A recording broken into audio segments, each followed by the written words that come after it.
Okay, we are back with the quest. The incident is not crazy. Okay, Don't tell me something bad happened again. literally woke up and applied to a whole job 'cause I need one. Um, but yeah, part time Best Buy. You know, Best Buy is good. Best Buy is every time I go there is there's no trouble in there at all whatsoever. Okay, right, we're gonna continue this. And we're gonna finish it today. I did spend like 3 hours into it, so we should be Sand is the natural enemy. kind of halfway into it.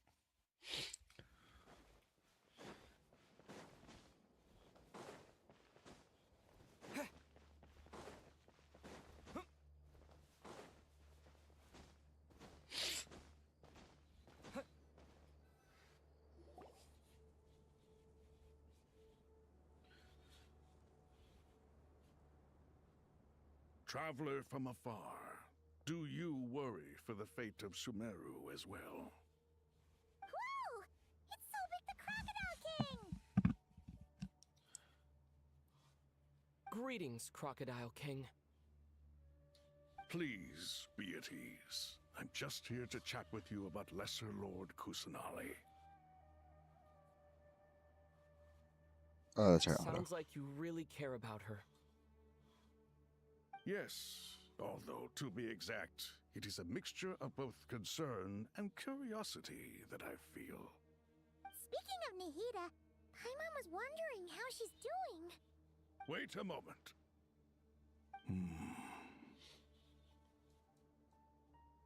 What is it? I tried calling out to a pep, but there was no response. This can only mean that she is focusing all her energy on taking care of Lesser Lord Kusanali. All the gods who served King Deshret seemed super surprised to hear that a pep agreed to help Nahida. Guessing she made a bad impression on you or something. Are you aware of the history between her and our king? Then you are learned indeed. I'm glad to know that Sumeru has the support of someone like you.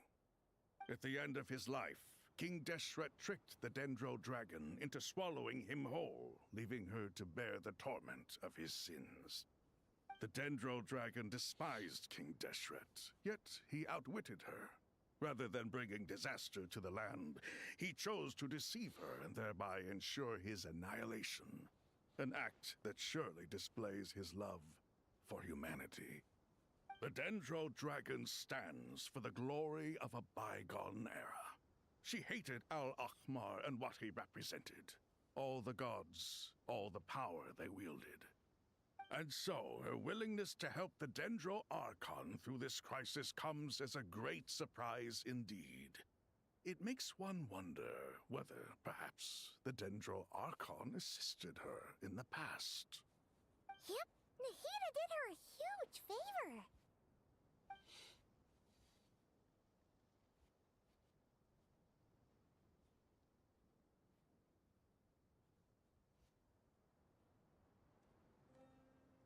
There's no voice lines to this. So Lesser Lord Kusanali put an end to the Dendro Dragon's many long years of torment. As much as she loathes the Seven, a pep knows kindness when she sees it. No wonder she was willing to make an exception. Yeah, that's the sense we got from dealing with her too. She is not incapable of coexisting with other living things. Rather, she actively chooses to avoid coexistence. And this despite the fact that she symbolizes life itself. How ironic. All of this being said, I wouldn't expect too much from her if I were you. Nothing will change her hatred towards humanity and gods. We'll keep that in mind. Anyway, how much longer do you think Nahida needs to stay with the pep?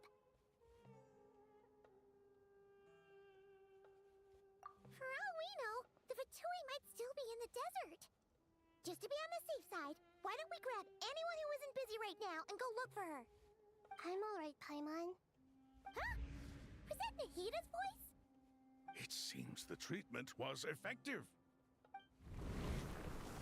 Since when do my deeds require your evaluation?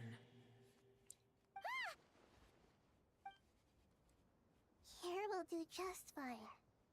I had no intention of taking you any further. One ought not expect greater generosity than they have earned. You always hide your kindness away like an oasis within a sandstorm. Only those who make it through the swirling winds can know just how beautiful that oasis is, and how much hope it brings. You dare appraise my being? No, I'm expressing my gratitude. I want to thank you for sharing your precious life force with me.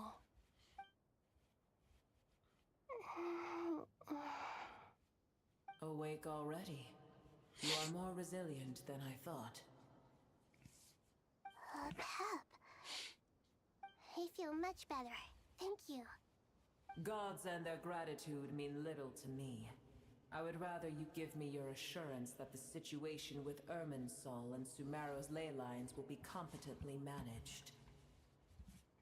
If I suffer any ill effects from the ley lines, you, as the god of this land, will be held responsible.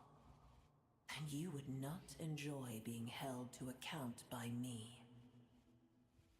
I understand what you require, but I would assume this task even if you did not demand it. Sumeru is my responsibility. I must resume my duties as soon as possible. A farcical notion. God of Sumeru, I hope you realize how unextraordinary your strength is. And yet, maybe it is precisely what defines me. A god of wisdom is not meant to rule by force. Then hold steady. We go forth. Well, I'll be. Is that a pep? Do my eyes deceive me? Of all places, the Dendro Dragon has decided to visit the mausoleum of King Deshret? I see that after all this time, El Ahmar's menagerie of ministers remain as vile as ever. It's a pleasure, Dendro Dragon. Had you arrived but a little sooner, you might have attended a meeting of the Seven Pillars. What a nauseating thought. You are not the first insects I have had the displeasure of dealing with today. A swarm of them tugged on my tail on my way over. Goodness knows what hovels they crawled from. Why do all the creatures of this world remain so lowly after all this time? What did you do with them? I cast them away. What would you have me do? Keep them as trinkets? Boer, this is where we shall part ways. To be clear, I do not wish to see you or anyone else here ever again, unless absolutely necessary.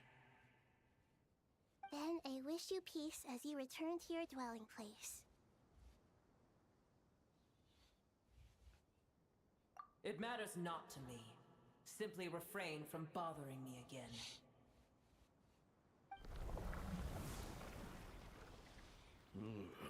A force to be reckoned with. At times like this, I feel glad that she has no interest in any of this. Hold on, just hold on, okay? We're almost there.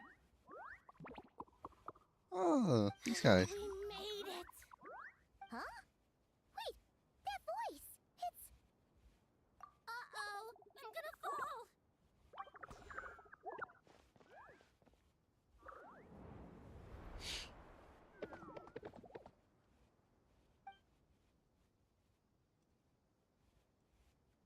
Well, that's a relief.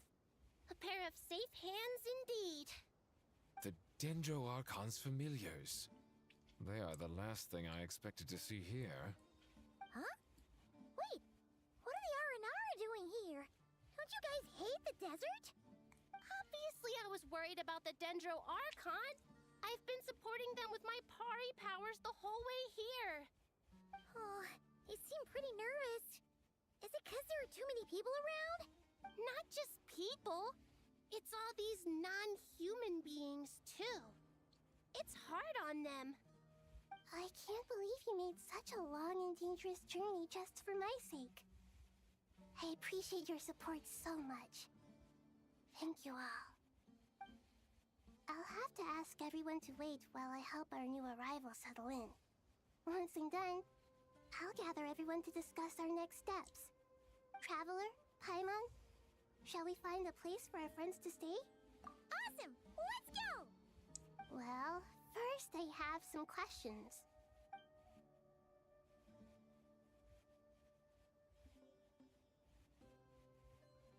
Okay, I think that covers everything. Thank you. We can get going now.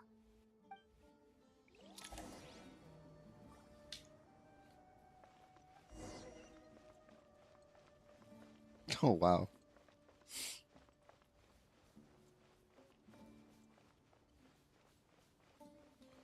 Yeah, right. Fuck. I don't know why it doesn't allow you to do that.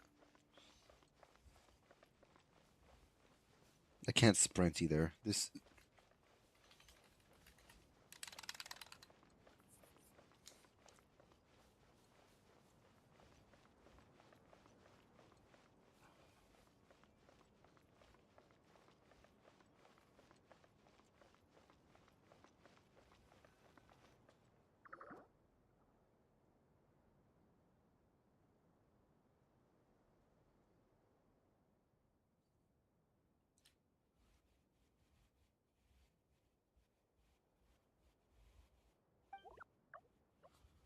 Well, actually, doesn't make sense. It does make sense why they don't have a voice.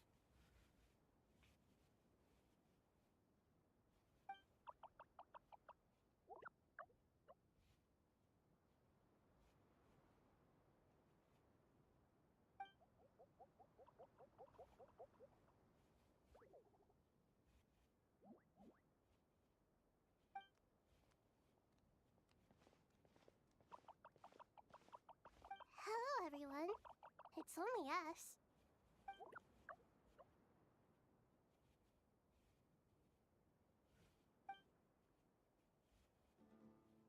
It must be very tough for you coming all the way out here, especially since you don't like the Voluka. Is everyone back in Vanarana doing well?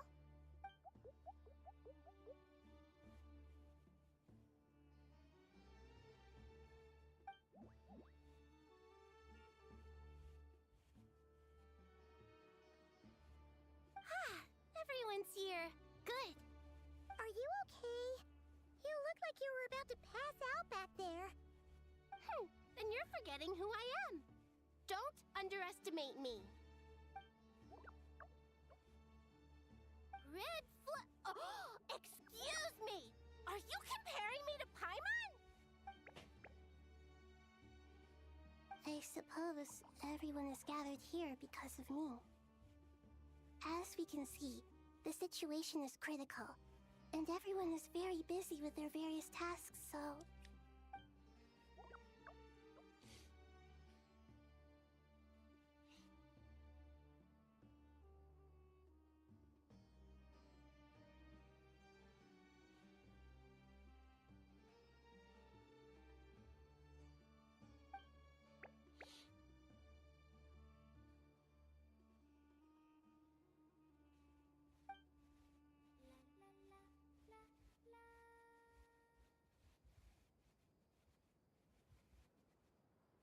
I can't thank you enough. Right now, we're focused on restructuring Aru, processing excess information, and helping restore everyone's confidence. I'm sure you'll find it all very straightforward. I can help too. Just let me know where I'm needed.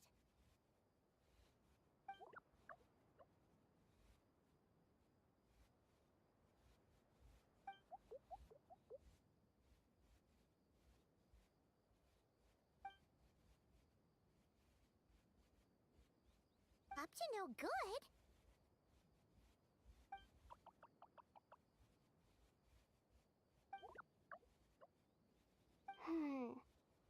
That definitely sounds suspicious. Traveler, Paimon, I have other work to attend to here that needs to take priority. Could I trouble you to investigate the situation Arabalika spoke of? No problem. Leave it to us. Thank you. I'm counting on you.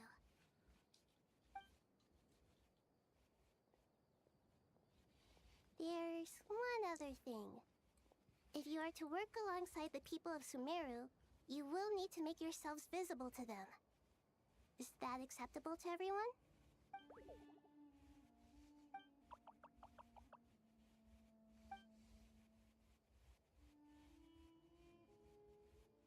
There's nothing to fear. No one here will hurt you. But if you do feel afraid, don't worry. Just call my name and I'll be there. Very well. Now, I shall bestow a small blessing upon you all.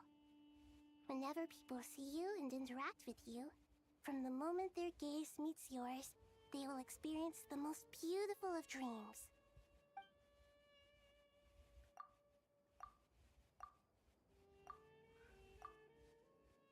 Do not fear. We will face it together. This too shall pass.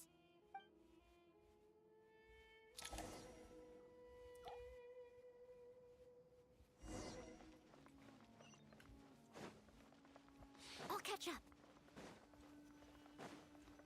Oh.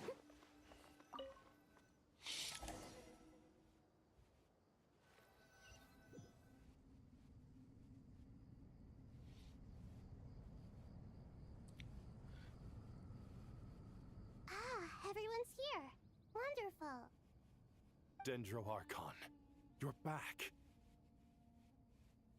Are you recovering all right? You mustn't push yourself too hard. I'm doing very well. Thank you for your concern.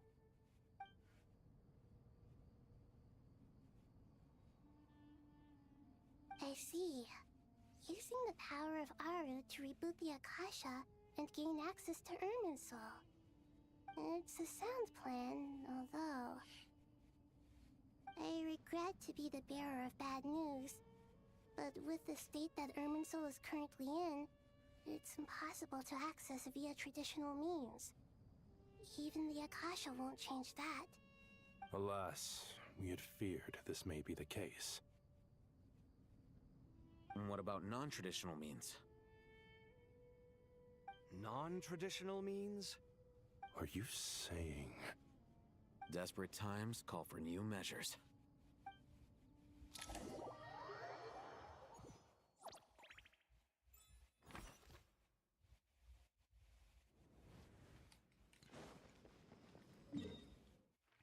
Every single time.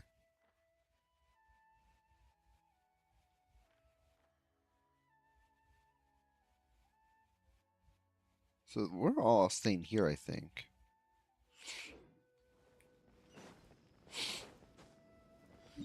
Okay, and then obviously all of the main part of Sumeru has...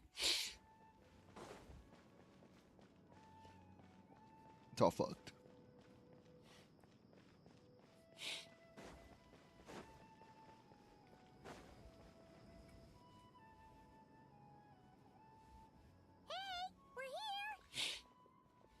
Ah, it's you. Is there a situation?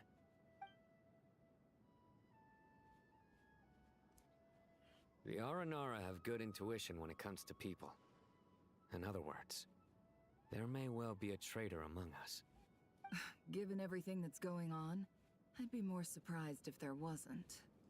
Miss Nefer, as a professional intelligence broker, I trust you have a solution? Not one that I'm willing to volunteer. What's in it for me? Let's say I'll treat this as a pilot project aimed at expanding your intelligence operations. Whatever business you're in, an avenue to demonstrate your abilities could never hurt. I like the sound of that. Glad we're on the same page. Given that you rarely set foot in Sumeru, practically no one at Caravan Rebot knows who you are. I take it you've read the files on everyone in the area? Yes. I also skimmed the list of evacuees, and am more or less up to date on where everyone stands. Any initial suspects? Limiting the scopes to males whose recent activity could be viewed as suspicious. I've identified 3 names. The Aranara saw 2 people talking, but currently we only have 1 suspect. The other person was probably just a messenger, and in all likelihood has already left Caravan Rebot. Everyone is heading. Oh, woof. Anyone willing to turn back at this stage is almost certainly with the Fatui. There's no way it was a spur-of-the-moment decision to act at a time like this. This spy must have been planted long ago. We need to smoke him out from wherever he's hiding. Sounds like you have the beginnings of a plan.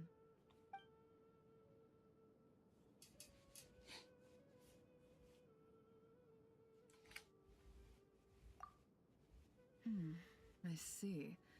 Your suspicions are well-founded. I'd be watching him too if I were you. So far, we still lack solid evidence that he's been bribed. He hasn't made any recent purchases that would indicate he came into some cash. Then let's get closer to him to confirm before we make our move. I can handle it. I'm not based in Sumeru, so barely anyone at Caravan Rebot knows who I am. And you're certain you've never encountered this person in Nodcry?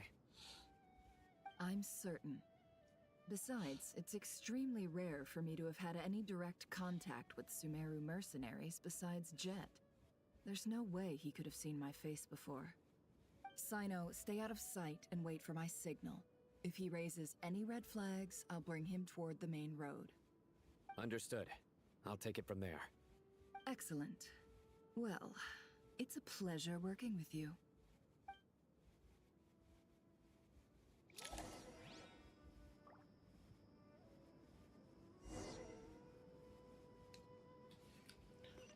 Alright.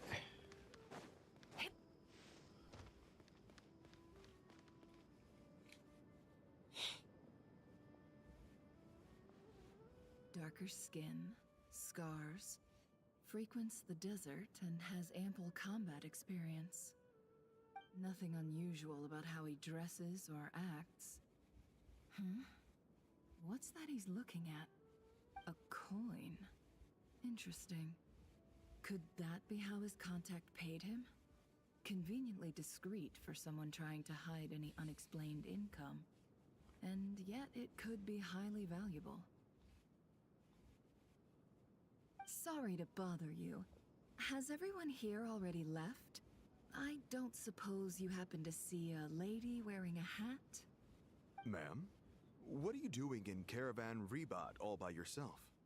The main group evacuated some time ago. Didn't you pass them on the road?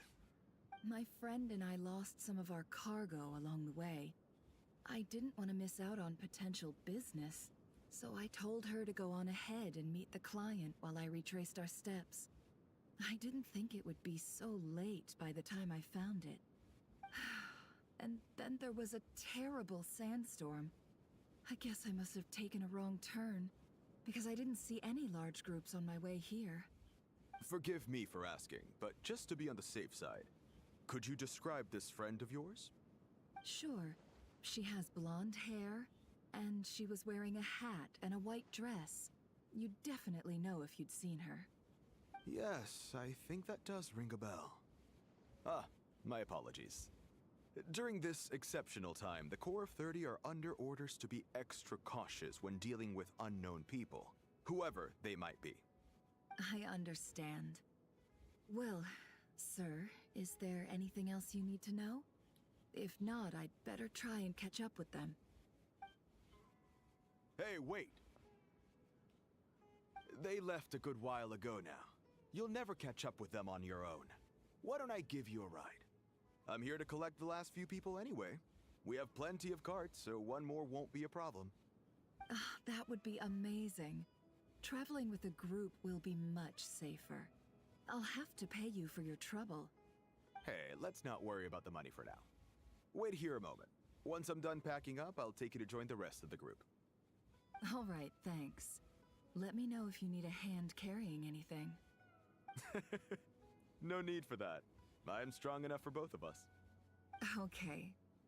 Well, I wish there was some way I could repay you. Guess it's my lucky day, running into someone who knows what they're doing here. You might have just saved my life, you know? You're not wrong there. I mean, what kind of cargo is so important that it's worth risking your life to get back?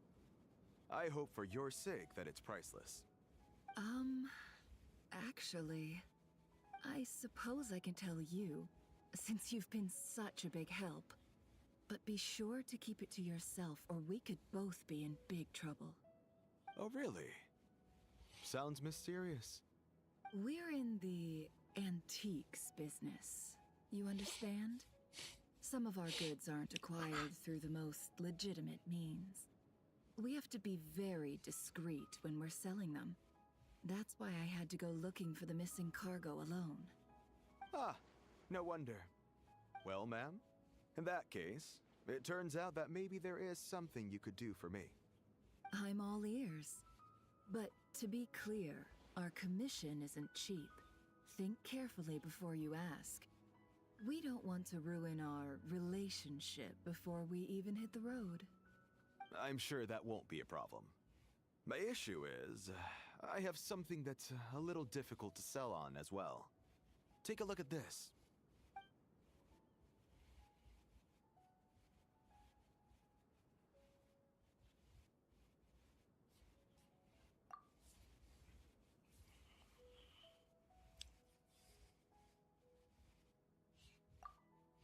Pure gold. That's quite something. How'd you come across it? Dig it out of some ancient tomb?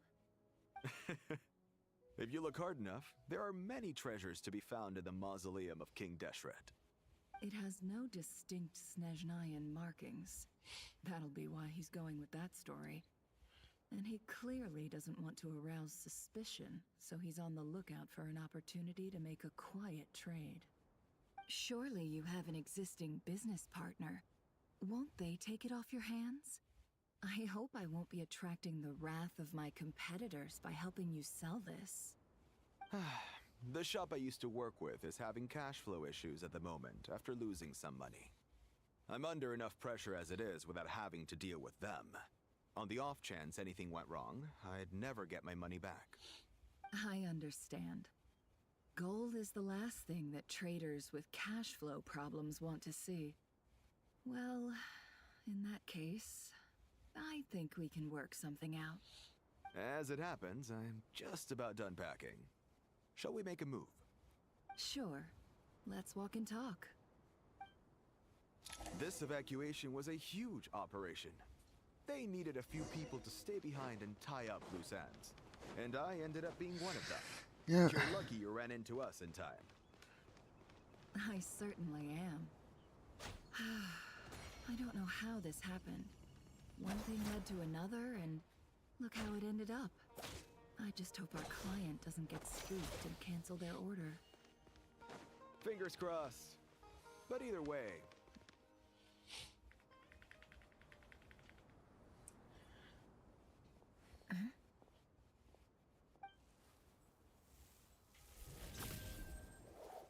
Hands where I can see them.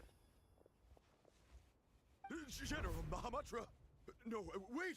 What are you doing? This is the coin? Good.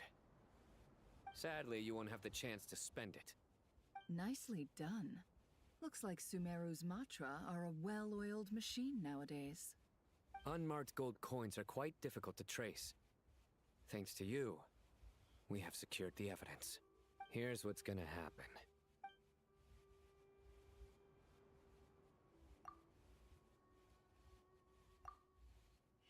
Southeast from here, leeward side of the hill. That's where he's meeting his contact. Great work. Candace tells me your interrogation skills are highly effective. Hers are quickly catching up. She's improved a lot in recent years. Looks like it's over to you for the next step. Because I'm quickest on my feet? Because you know how to trail a target. Plus, it'll be easier to monitor their activity from the air. Fine. I'll be quick. One more thing. The Traveler just brought a message from the Dendro Archon. Once you're done with this, we're to meet up at the mausoleum of King Deshret. Got it. Will do. Are you sure you'll be okay on your own? Gee, I don't know. Maybe you should come with me. Okay. Then Paimon's coming with you. Really? You do know this is a stealth operation, right? Meaning, you have to be quiet? Paimon, are you sure about this? Well, Paimon at least wants to give it a shot. Like everyone says, if you never try, you'll never know. Besides, being the best guide in Tibet has to count for something. This should be a piece of cake. Fine. Join me if you want.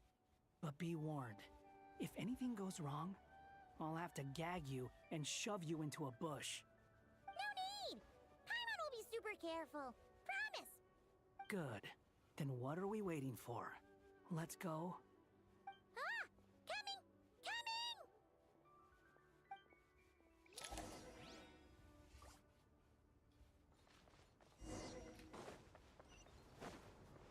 The wind rises.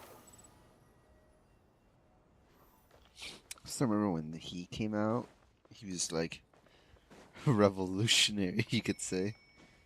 The other ones were actually, I think he is the first character to like fly.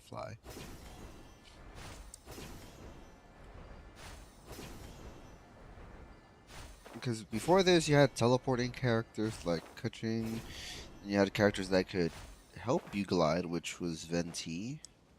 Quit following me. Wait up!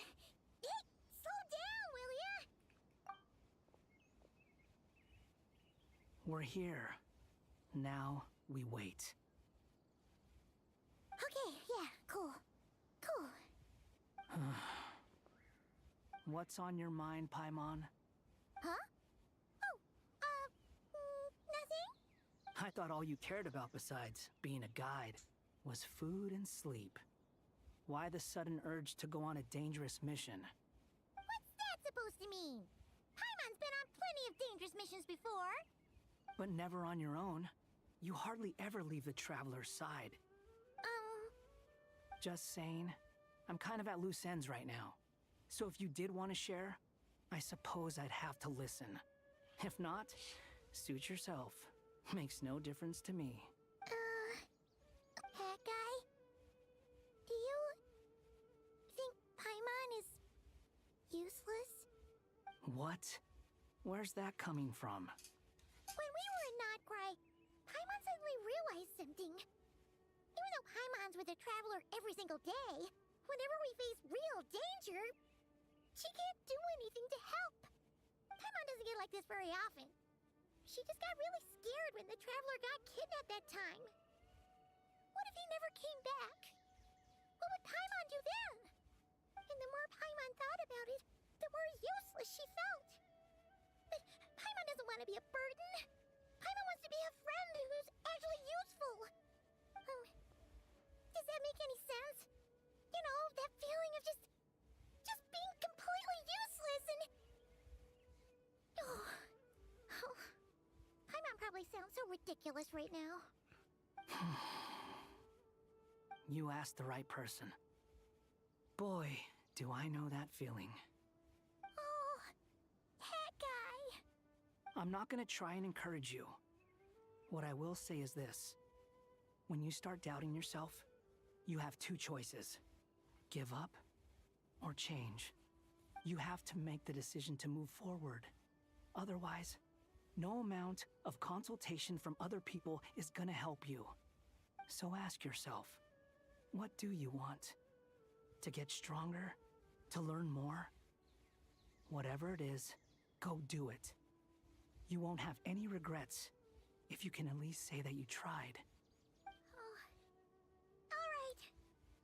Something's not right. Shouldn't they be here by now? Paimon, is it just me? Or is it a little too quiet around here?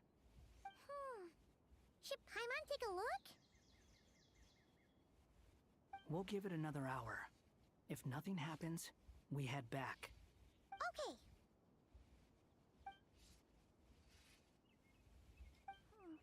How strange. We've been here for ages. Where the heck are they? Have we been stood up? What is it?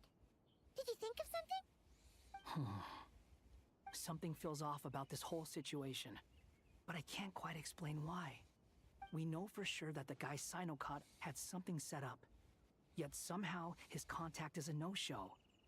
So, either the handler got caught, or, more likely, they decided to cut our guy loose.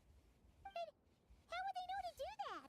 Wouldn't they at least send someone here to check things out? That's the problem. They couldn't possibly know what's happening here. Unless... This feels all too familiar. Come on, let's head back.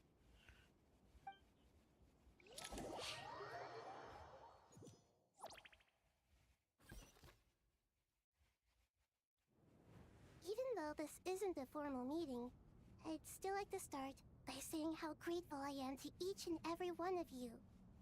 Thank you all for coming here and standing by our side. Shesipank and Bennu are currently assisting the scholars with the maintenance of Aru. Please forgive their absence. As for Hermanubis, may he rest in peace. We remember him with great fondness. There have been times when I imagined what it might be like to meet you all. Now that it's really happening, I feel quite emotional. Time has taken many things away, but that which remains is all the more resilient. I must say, there is one thing that rather surprises me. You appear to be in good spirits, Lesser Lord Kusanali. But even so, I can sense that the life force given to you by the Dendral Dragon has far from fully resolved the problem of your vitality. Oh no! So even a Pep's power didn't work? Don't worry, Paimon. It worked very well indeed. The issue is how closely I am tied to Irminsul. Until the problem with it is resolved, there is no way I can fully recover. Sumeru has undergone tremendous changes during your absence. When gods pass away, inevitably, people's faith in them grows weaker. You must have sensed it already. Your power is not what it once was. Regrettably, this is true. I too have grown weaker due to the effects of Irminsul. Right now, we're all in quite a sorry state. Then what do you suggest? We take all the help we can get. Sumeru is our shared home. You and I, gods and humans alike. We must unite all our strength in this moment. Though Al-Ahmar is no longer with us, the alliance between the three gods remains in force. Regardless, as subjects of our king, we have a responsibility to support Sumeru through this catastrophe. Not to mention that it was the people of Sumeru who released us from this prison of Aru. Times have changed, and the people of today possess greater wisdom than those of the past. You really know how to give a rousing speech, Koti. Now then, let us learn more about your plan. The brightest minds of the Sumeru Academia are busy opening and renovating Aru. They claim it has something to do with Irminsul? Correct. Irminsul has existed in Teyvat since the very beginning. But during the Age of the Dragons, it did not possess the significance it holds today. After the heavenly principles arrived, the power of the Light Realm was divided into elemental energy, and Irminsul was refashioned as a device that records and preserves all information. Since then, everything in this world has been inextricably linked to it. As the Dendro Archon, I have a duty to protect Irminsul.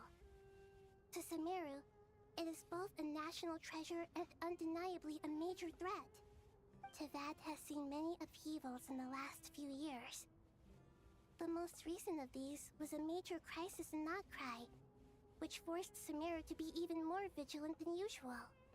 I made sure to monitor all the pathways through which an outsider could potentially transmit themselves into Irminsul. But despite my efforts, a major problem still arose within. I still believe that someone has actively invaded Irminsul.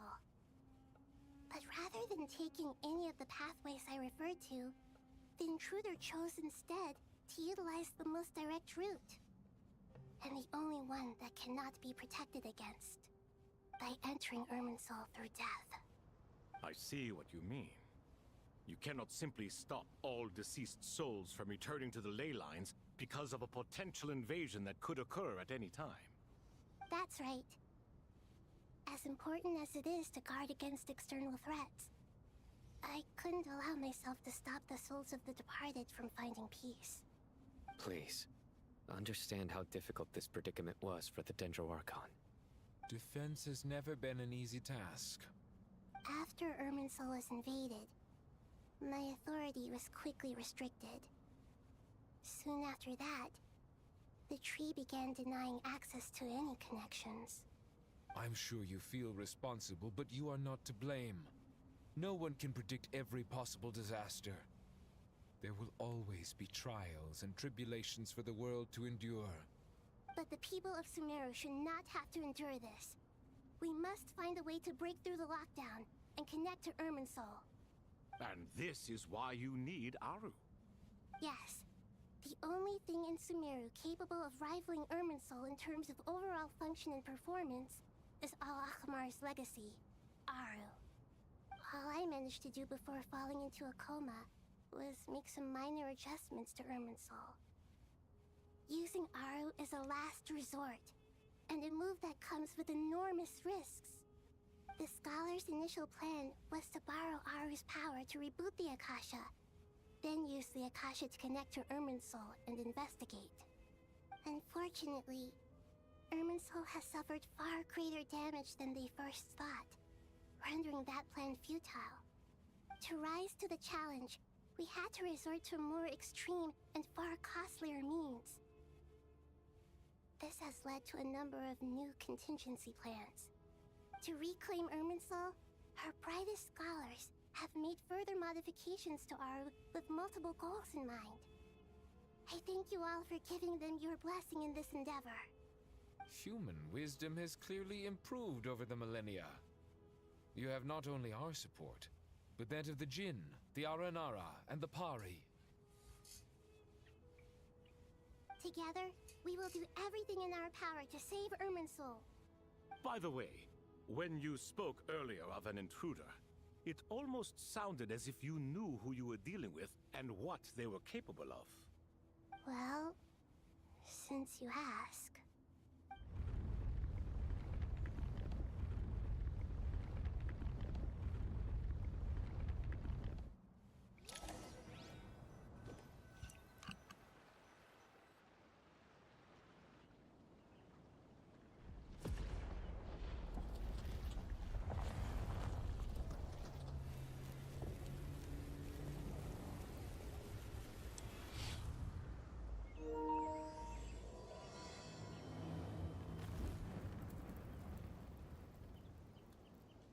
Oh my.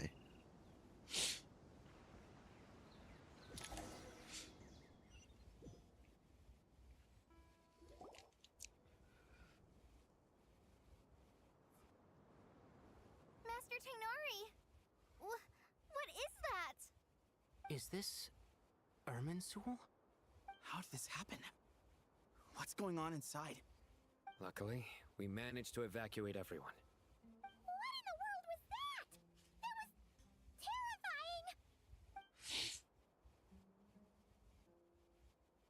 Oh my. I understand now, Dendro Archon. You make yourself quite clear indeed. Not once over the millennia has Irminsul been so terribly afflicted as this. Please continue, Dendro Archon. Irminsul's root system is what comprises the ley lines. In the past, it has always been hidden away, going unseen by the general populace. But now, an evil intruder is making it reveal itself. It has become a tree of unbridled greed. A clear sign that a deranged experiment has advanced to a new stage. Blasphemy. From where I stand, an experiment in the name of blasphemy sounds rather improper. But if we are to honor Dottores' will, This is what we must do. The birth of this tree proves to me beyond doubt that this incident is connected to him. But to explain the situation in full, there is someone I need to tell you about.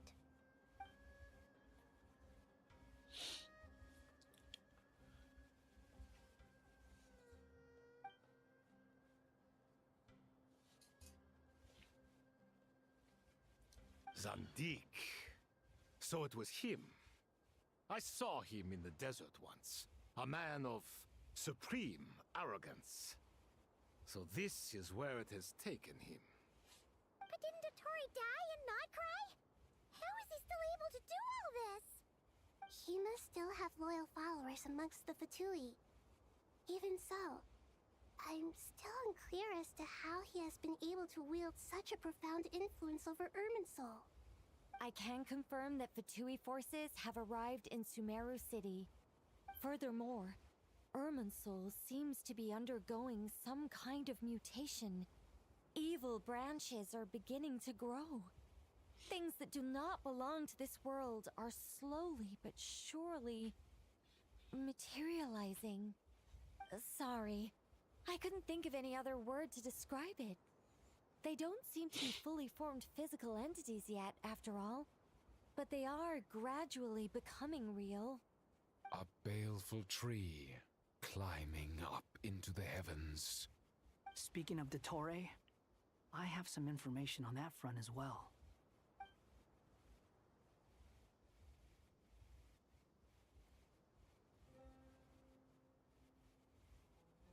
How it does this? It's one like okay for me at least. It's kind of hard to read them because I am kind of far away, and well, my TV's not the best. I didn't think it was wise to state this out in the open. But my theory is, the mole wasn't cut off after he was caught. They wrote him off from the beginning. You mean the Fatui never intended to follow through with him? Then why plant a mole at all? It's hardly a conventional strategy, and the rationale behind it is pretty twisted. But as it happens, I know someone who works exactly this way. And when it comes down to it, his goals are very simple. He just wants to confuse people, so they can't figure out what he's up to. He's been a collaborator of Dottore's from the outset. That fact alone confirms that Dottore is involved with this somehow.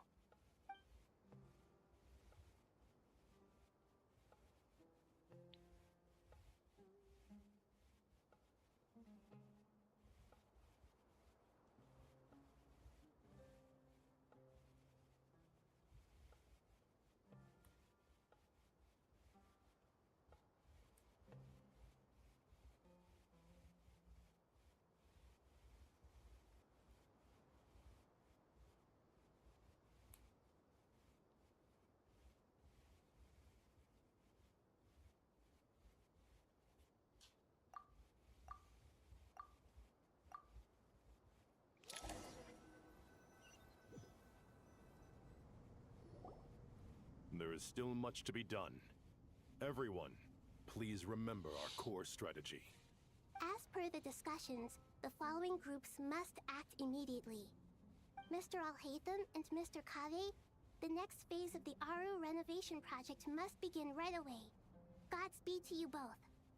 We'll give it everything we've got. The plan looks feasible, but the implementation will require certain resources. General Mahamatra Sino and his team will help to procure the materials required for modifying the terminal. No problem. I've already spoken with Sethos and Hat Guy, and they've agreed to assist me.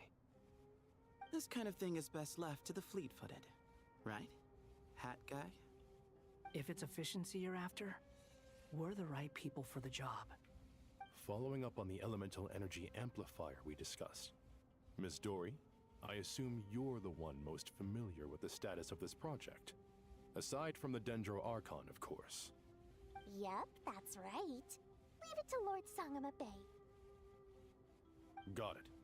Well, I'd like Madame Farazan, Kale, and Nicole to support Dory on the technical side. You can count on us. Will do. Rest assured, I'll take good care of Kale. Dia, Candace and Nefer, you'll be in charge of negotiating between the various parties. I trust you remember our goal. You bet. We can handle it. Good. I believe that covers everything. Tighnari will provide ad hoc support as needed, if that's okay. Poor Tighnari. Must be tough being Nephis' student. Getting bossed around all day, every day. Hey, don't try and drive a wedge between us, you old rascal. All it says to me is that Master Nephis has faith in everyone's abilities. While I'm nominally here as backup, I doubt there will be many situations where my help is needed. Exactly. Finally, Traveler, you and I will head to the border between Sumeru and Natlan. Once that task is complete, I'll be asking some of you to accompany me to the Eternal Oasis. The Eternal Oasis? I thought that was just a legend. So it does exist after all. Regarding your trip to Natlan, under normal circumstances, a meeting between our two nations would be a far more formal affair.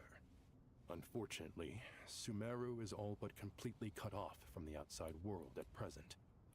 So regretfully, we won't be able to give the Pyro Archon Mawika the grand reception that she deserves. My apologies for the inconvenience.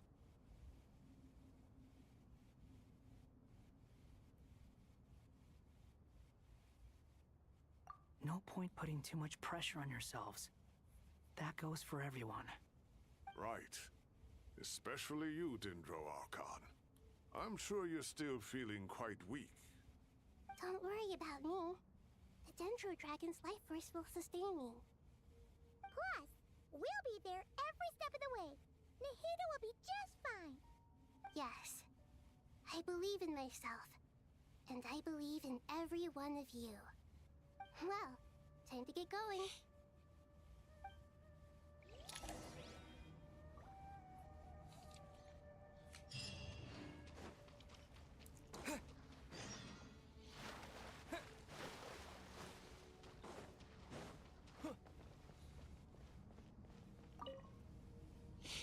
To what extent we can implement the final plan depends on how successfully the Akasha can be modified and configured. And to make sure the configuration works, Aru will also need some further optimization. Yeah, no surprises there. Once we roll this out, any Sumeru citizens who already have Akasha terminals can simply continue to use their existing devices. This still leaves us with a significant equipment shortage, though. Many groups of people were never issued Akasha terminals, including mercenaries, the desert folk, and many others. We'll need a supply of rare materials for the renovation of Aru and the production of new terminals. Right now, the best place to source these locally is from the primal constructs within King Deshret's mausoleum. Time is not on our side here. It's gonna be a race against the clock. The Aru merge and renovation project will have to be carried out by you two. Everything's riding on this, so failure is not an option. Best of luck to you both. As discussed, General Mahamatra Sino and Mr. Hat Guy will source the required materials. Mr. Sethos is quite familiar with the layout of King Deshret's mausoleum. With him accompanying them, things should go quite smoothly. I have every confidence. In the meantime, we may as well take a breather.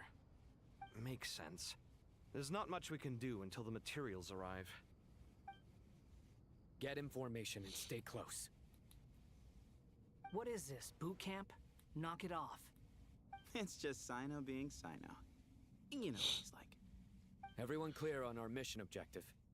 Locate the excess primal constructs, dismantle them, and extract the required materials. And King Deshret's 7 pillars agreed to this? If they're just sitting there doing nothing, we might as well put them to use. Thoth's words, not mine. Oh, are we actually gonna be... for fuck's sakes.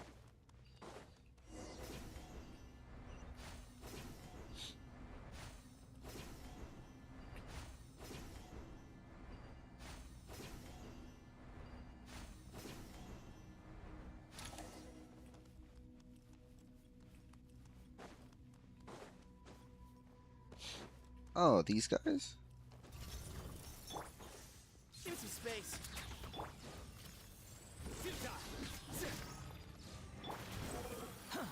Just gotta say, this is the worst team comp ever.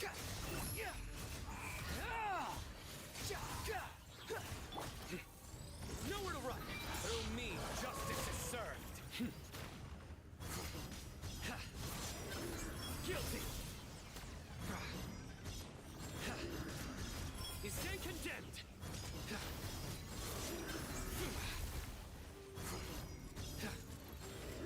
Your penance is due. Wretched vermin. Oh, they did drop.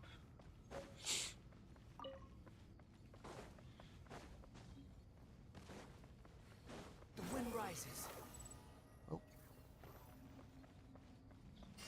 Thanks, buddy. Right.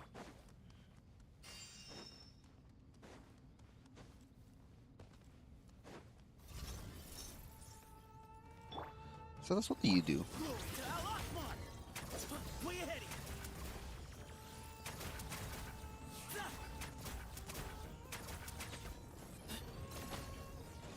Behold.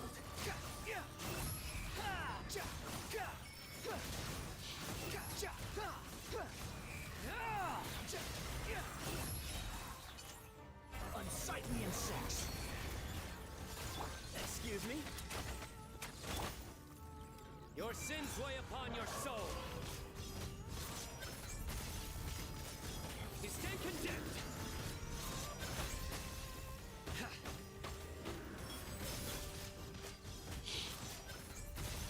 These devices should still be usable even though they're broken down. Let's take them back for the others to review.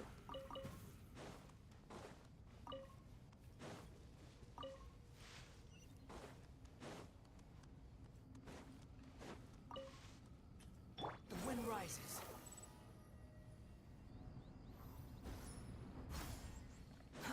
Too slow.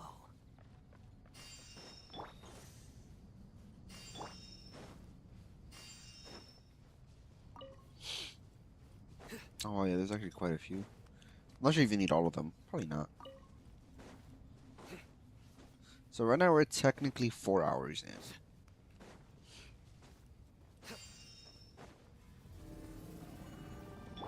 Way ahead. Move or be moved. Not giving up. The sun sets.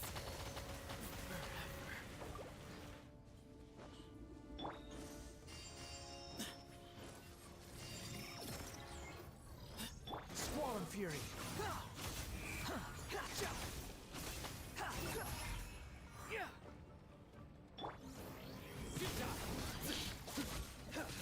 Give me some space.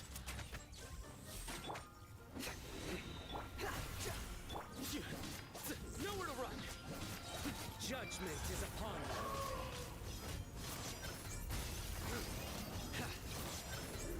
Guilty. Your penance is due. How many do we need again? Enough to make an Akasha terminal for everyone who doesn't own one. I remember you telling me how revolutionary these Akasha terminals were. You've used one before, right? The Academia declared the Akasha to be the most powerful and comprehensive wisdom dissemination system in history. That should give you an idea of how powerful it is. Certainly sounds impressive. Neither Hat Guy nor I have ever had an Akasha terminal. Well, if it all goes to plan, that's about to change.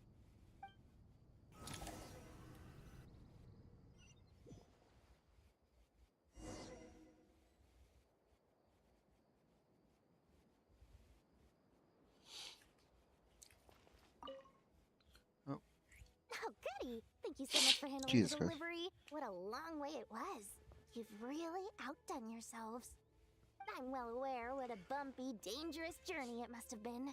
Now, I would have loved to oversee the process myself, but of course, those of us who know the plan can't leave the mausoleum. Oh, trust me, I'm patting myself on the back for my assembly work here. Simply flawless work. But will you really be needing all of this?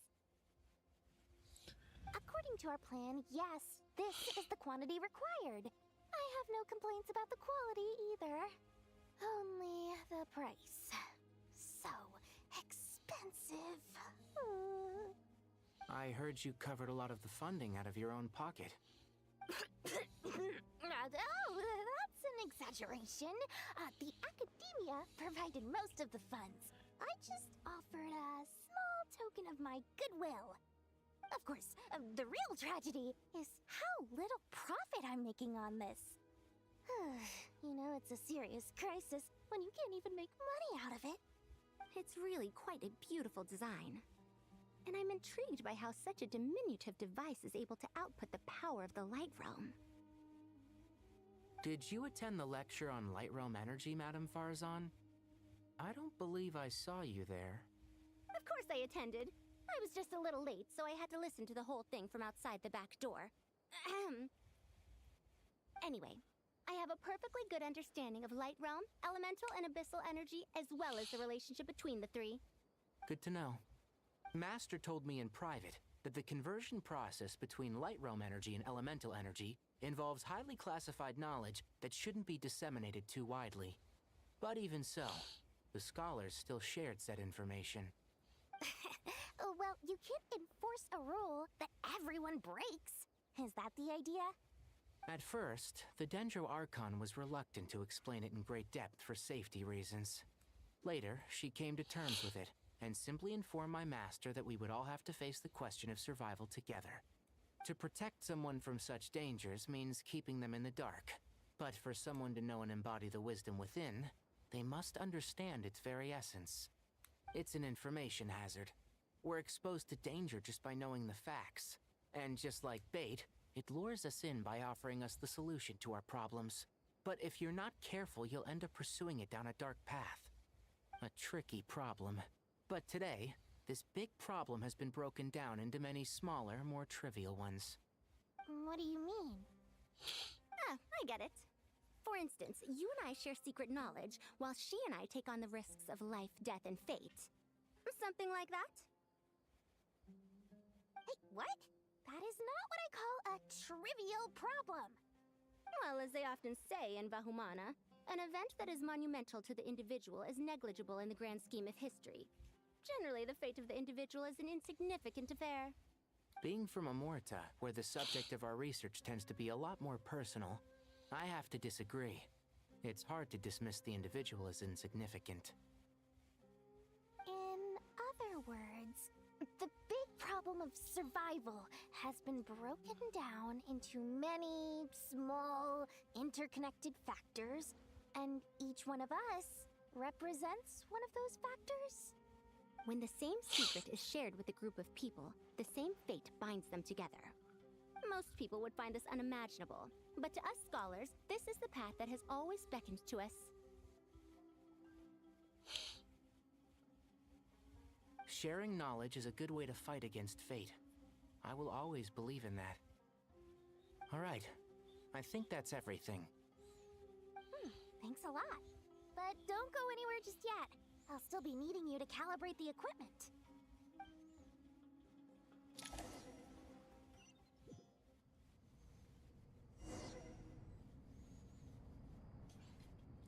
Back to these fuckers.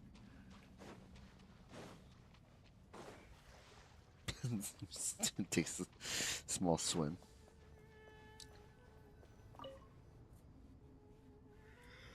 Okay, the materials are ready. We can proceed with the next phase. Alhaitham, how are you getting along? Most of the information in Aru is written in ancient desert scripts. Some of this is written in a tribal language, while other parts seem to be a variant of an Oasis script, based on the glyph forms. Oh. Not lost to history, I hope. Some are. All we can do is infer the meaning based on the rules of related languages. Although, this section actually fills in some of the missing historical record. I'm transcribing it so we can bring it back to the academia. After Aru started up, 2 more lines of text appeared here. Can you read them? Humans may not read what is written by the gods, except by not reading. Victory should not be easy to attain, for it symbolizes divine wisdom. Knowledge must not waver, for it has external borders. Is this a clue to solving a puzzle? Or is it being symbolic? You can't read it unless you don't read it. Victory is wisdom. Knowledge is confined by borders. Wait, I think I've got it. It's a metaphor, isn't it? It's talking about... A chessboard.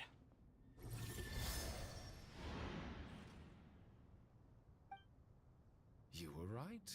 The youth of today are skilled at solving riddles. Have the secrets buried in the desert not been unearthed over the years all the same? Since Aru is a place reachable through wisdom, this day was bound to come sooner or later. Oh, I've always been against overly cryptic sentences. Don't you get tired of reading and writing all that? Ah, it's you three. Just in time. We've been delving deep into Aru, and now this board has appeared. I've heard this was how you'd while away your free hours. You must be quite the experts by now in that case. It is true. King Deshret's chess games are some of the most well-loved of all his wonderful creations. If you have ever been to Safhe Shatranj, you may well be familiar with the chess pieces you see here. Is this chessboard supposed to be another visualization of the interior of Aru, then? Naturally. Visitors, everything is ready. Only by completing the challenge on the board in accordance with the rules will you be permitted to overwrite Aru. 1 second. It's not dangerous, is it? Dangerous? Why, yes, of course. I should be the one to go, then. Wait for me here. Sounds like the self-confidence of our present company has rubbed off on you. Don't be ridiculous. I'm your upperclassman, and that means I have to look out for you. I appreciate the sentiment, but a game of chess typically requires 2 players. Besides, I'm sure they won't let things get out of hand. Keeping things relatively safe is in your best interest too, isn't it? Fair enough. I mean, you guys are controlling the difficulty, so please don't go too hard on us, all right? Ah, but Bennu said he wanted to put some respect into these whippersnappers. All right, all right. Thank you. Obviously, we'll still try to be careful. This doesn't seem like ordinary chess. Is the goal to defeat the opponent? No, you must enter the board and pass the trials we have placed there. Ready? Let's do it.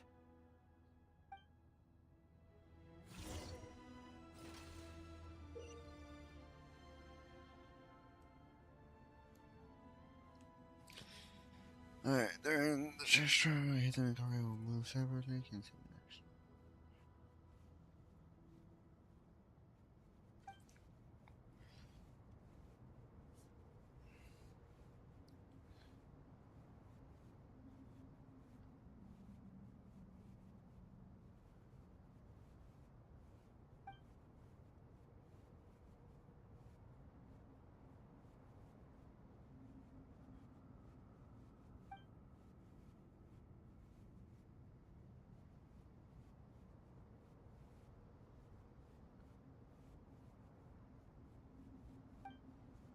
The first trial is posed by me.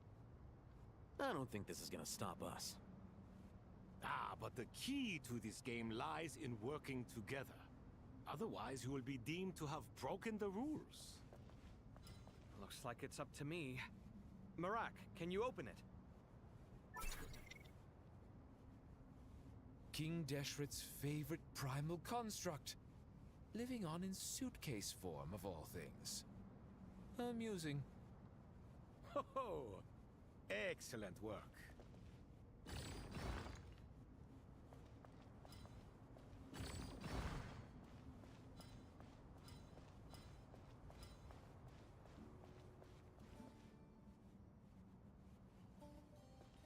Oh, I see.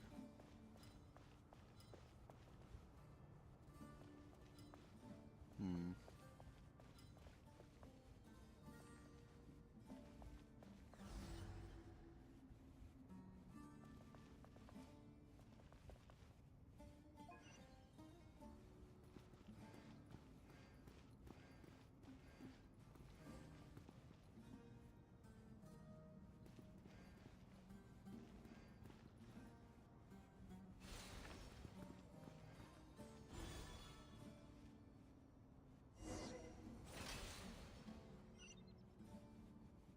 Now is the time for my trial.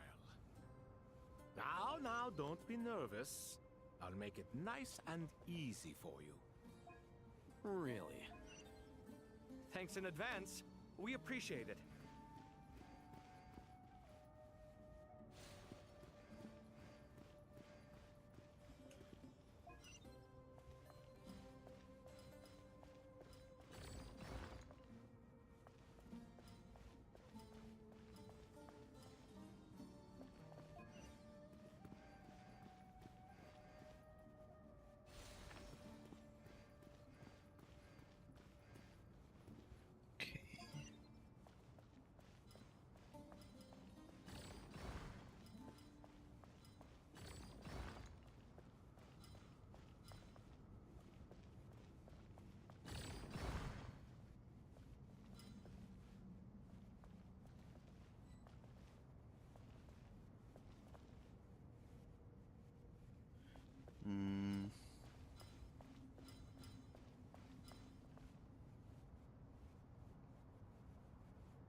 Shit, I went through.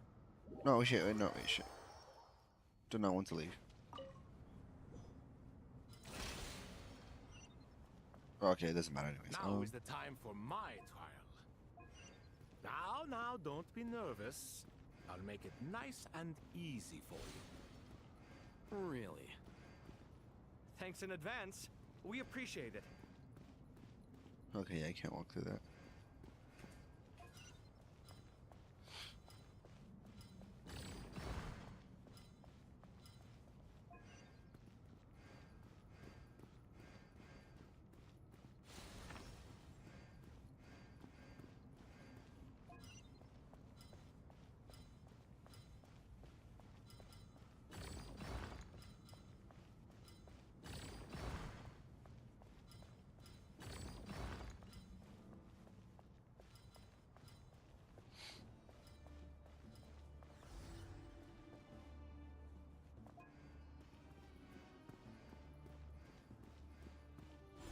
There you go. Perfect.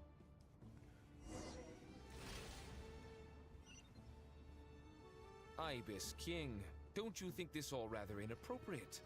You may as well be handing them victory on a silver platter. Do not expect me to follow your lead. Ha! Suit yourself.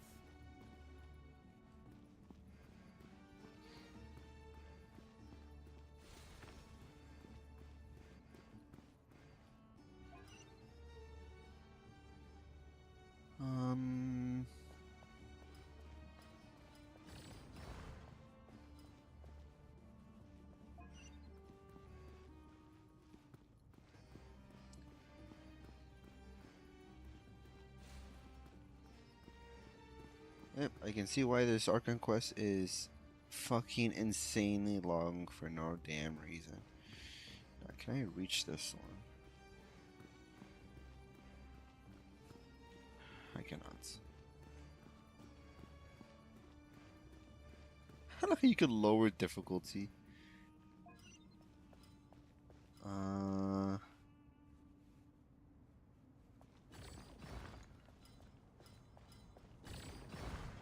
Hopefully that doesn't cost me anything.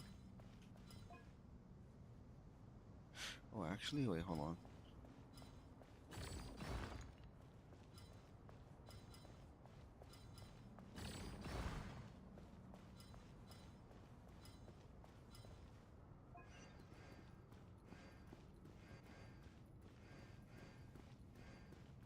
Oh, wait, I'm a retard. Reset. Ibis King, don't you think this all rather inappropriate? You may as well be handing them victory on a silver platter. Do not expect me to follow your lead. Wait, so how do we get that? Oh, no, I'm a retard. Suit yourself. Remove this.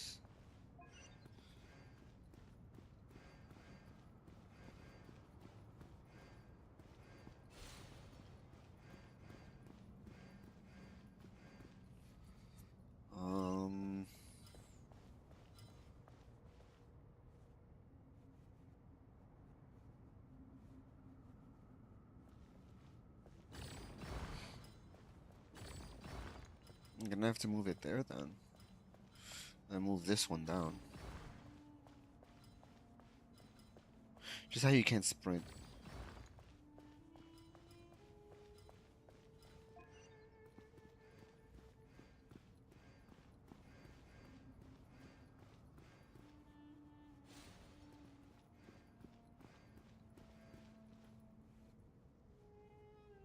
Oh, no, because there's no, there wouldn't have been another way to get it.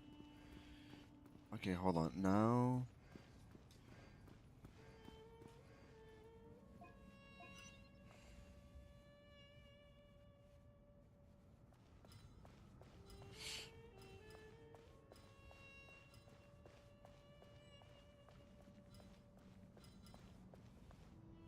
Because it starts off here, and you have to move it here. But from there, you can only move it forwards. Because if you move it here, you just block it.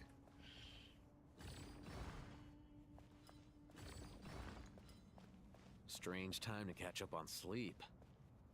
I'm not sleeping, I'm thinking! It's not that simple, you know.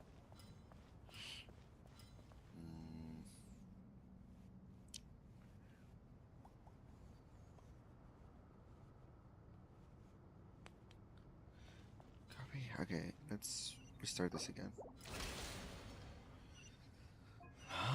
Ibis King, don't you think this all rather inappropriate? You may as well be handing them victory on a silver platter. Do not expect me to follow your lead. Ha! Suit yourself. Unless... Okay, I'm gonna try something.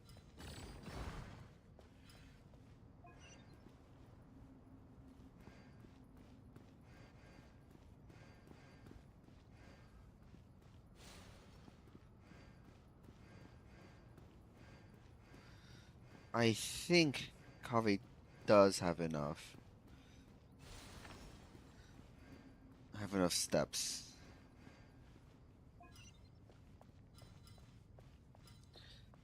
To...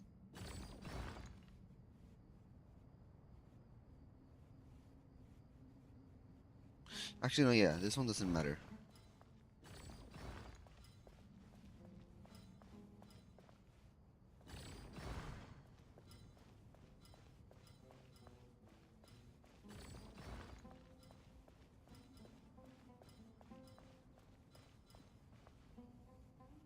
Okay. Strange time to catch up on sleep. I'm not sleeping, I'm thinking! It's not that simple, you know. But they don't have enough. Whoops.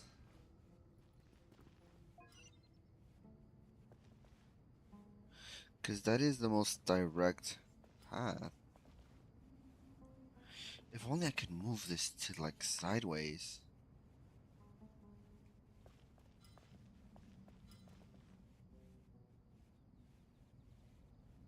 Oh, wait, hold on. Hold on. Hold on. Hold on. Hold on. Hold on. Hold on.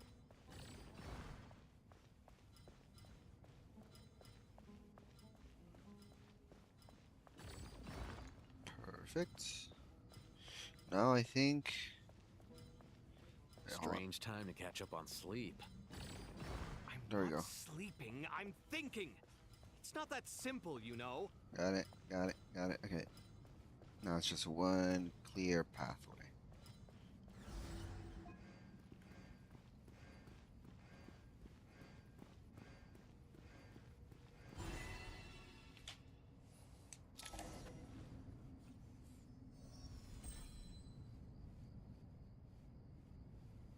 Done.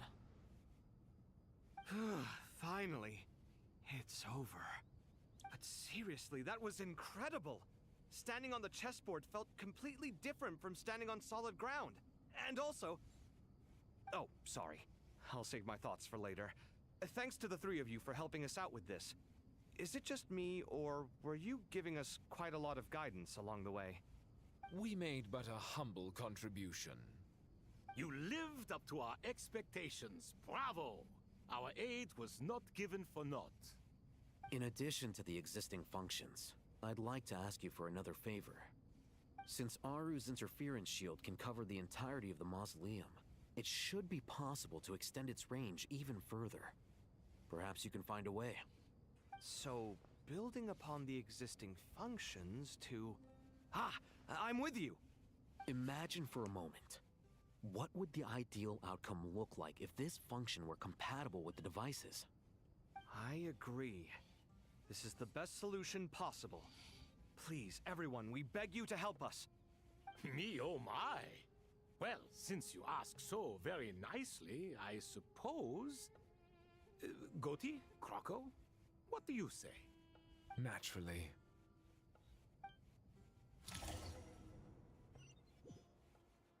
Time to go! Let's go find Nahida!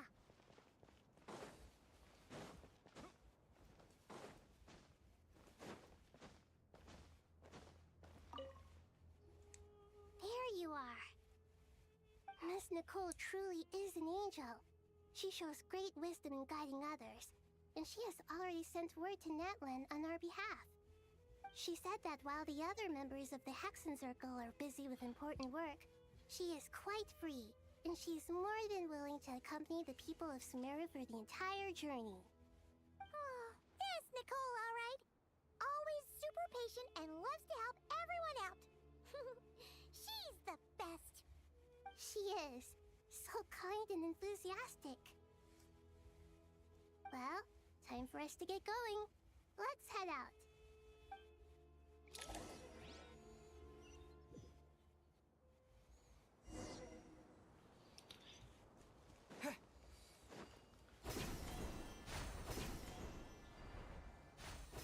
I wonder if we're going to see like another character. Oh wait, we're actually near the border, I think.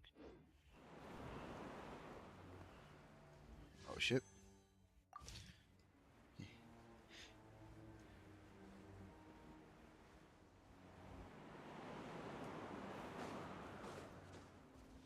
Oh, you slut.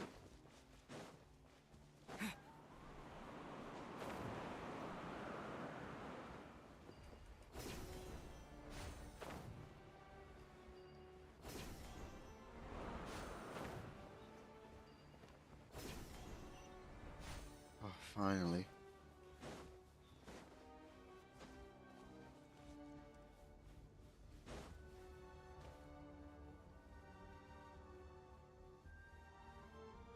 This should be one of the closest places to Natlan in all of Sumeru.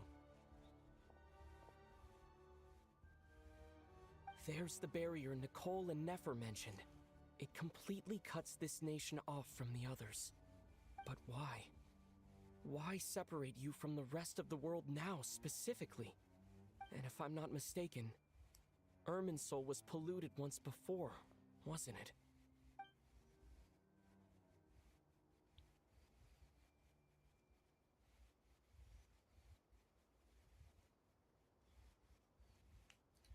Don't tell me. Oh.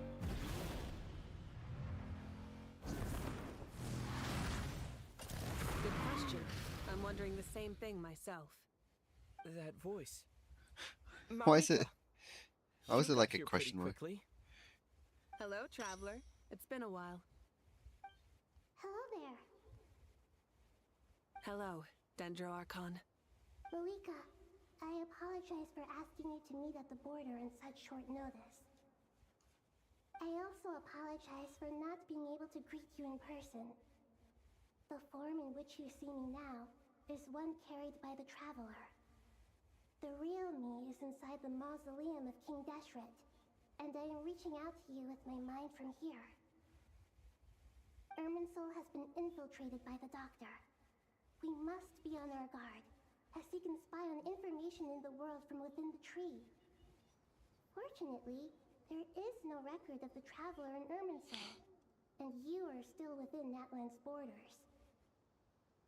My records will be preserved in the Night Kingdom, rather than the ley lines. As long as the Night Kingdom remains disconnected from the ley line cycle, the Doctor has no way of knowing my movements. Exactly. So by meeting each other in this way, the meeting essentially never happened. No wonder Paimon didn't come. You were concerned that her activity would be recorded by Irminsul. The Natlanese have heard about the situation in Sumeru. With the borders sealed off, merchants have been forced to stop their shipments. It's pretty serious, and you're the ones bearing the brunt of it. I'd like to address the question you raised at the beginning. I can offer a brief explanation, although it will sound rather cruel. I don't reach this conclusion gladly, but Irminsul predates the Heavenly Principles. It existed long ago, when the dragons of Natlan were at the height of their power. So even when the people of Sumeru became ill because of pollution, it was not a critical issue from the perspective of Irminsul itself. As long as it continues to function normally, the barrier will not be activated. But this time, the Doctor's invasion has directly affected the tree. That is what... Oh, whoops. The Heavenly Principles established a rule that when Irminsul is plunged into grave danger, a portion of power will be reserved to isolate Sumeru. That way, even if Sumeru is destroyed, the outside world at least has some time to catch its breath. We'd certainly need it. The Heavenly Principles created almost everything that exists in Teyvat today. To them, preserving the existence of the world and its inhabitants takes priority over protecting Sumeru. Meaning, protecting Sumeru now falls to you. Yes. My own power may be limited, especially compared to yours. But that doesn't mean that we're just gonna sit around and wait for the end. If necessary, I will utilize any and every means at my disposal. Nicole of the Hexen Circle didn't say exactly what this meeting was about. But after hearing everything you've said so far, I think I can guess where this is going. That's right. Nahida and I discussed it at length. We both know how presumptuous this is, but... You need the Pyronosis, don't you? Yes, you guessed correctly. Originally, I only intended to borrow it, but the situation is far graver than I foresaw. So instead, what I ask of you is to please give the Pyronosis to Sumeru. Why do you sound so nervous? There's no need to be shy. Surely a gnosis is pretty important to a god. I guess, but it's not as if losing it would suddenly render us powerless. But I'm sure you don't need me to tell you that. With all the nations you've traveled to, and all the gods you've met, you must have realized that by now. As far as I'm concerned, a gnosis is basically an elemental energy enhancer. But I don't usually use it. You know me. I like to think I'm pretty strong without it. Yeah, not about to dispute that. So you see, you don't need to sweat it. Here, take the Pyronosis. Huh? Just like that? Uh-huh, just like that. To tell the truth, I've always toyed with the idea of giving it to someone who needs it more than I do. I know you accompanied Nahida here to try and increase the chance of success.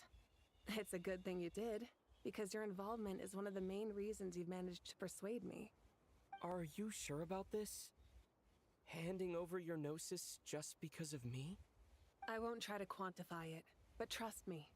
Handing over the gnosis to Tumaini is far from the craziest idea I could think of. Besides, even if you hadn't come here personally, I think I still would have agreed to Nahida's request. Irminsul doesn't just affect Sumeru. It impacts all of Teyvat. I know all too well how difficult it can be to protect the things you care about. So logically, morally, or however you want to cut it, helping you is the right thing to do. You don't need to tell me the specifics of your plan. Where the Gnosis is involved, the tighter the secrecy, the higher your chances of success. Malika, my heartfelt thanks go to you and the people of Natland. Don't mention it. But now for the hard part. How do I actually give it to you? The Irminsul barrier is right in the way. I have an idea.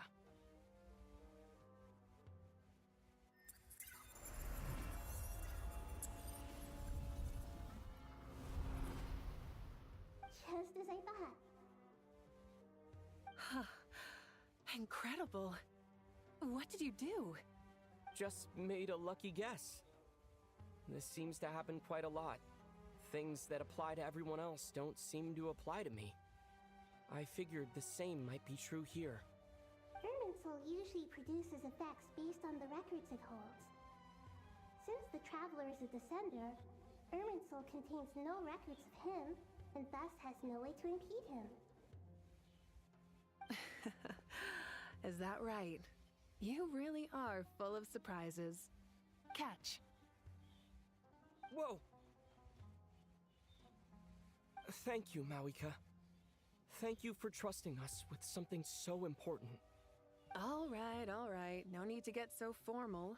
It's not like we're strangers. Besides, there's still one problem. You might be able to pass through the barrier, but I don't know about the Gnosis. Any other surprises for us, Traveler? Let me try something. I have the Pyronosis in my hand. It feels strangely ordinary.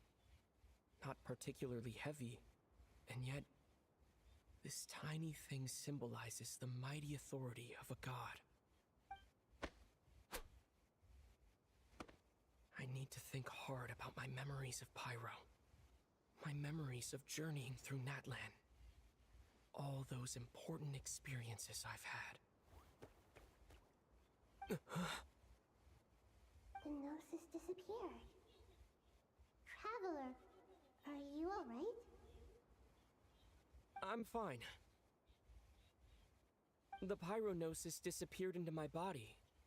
Just like phlogiston. Maybe it resonates with you because you've mastered the power of phlogiston. You might not be recorded in the ley lines, but you're still our Tumaini. Whew.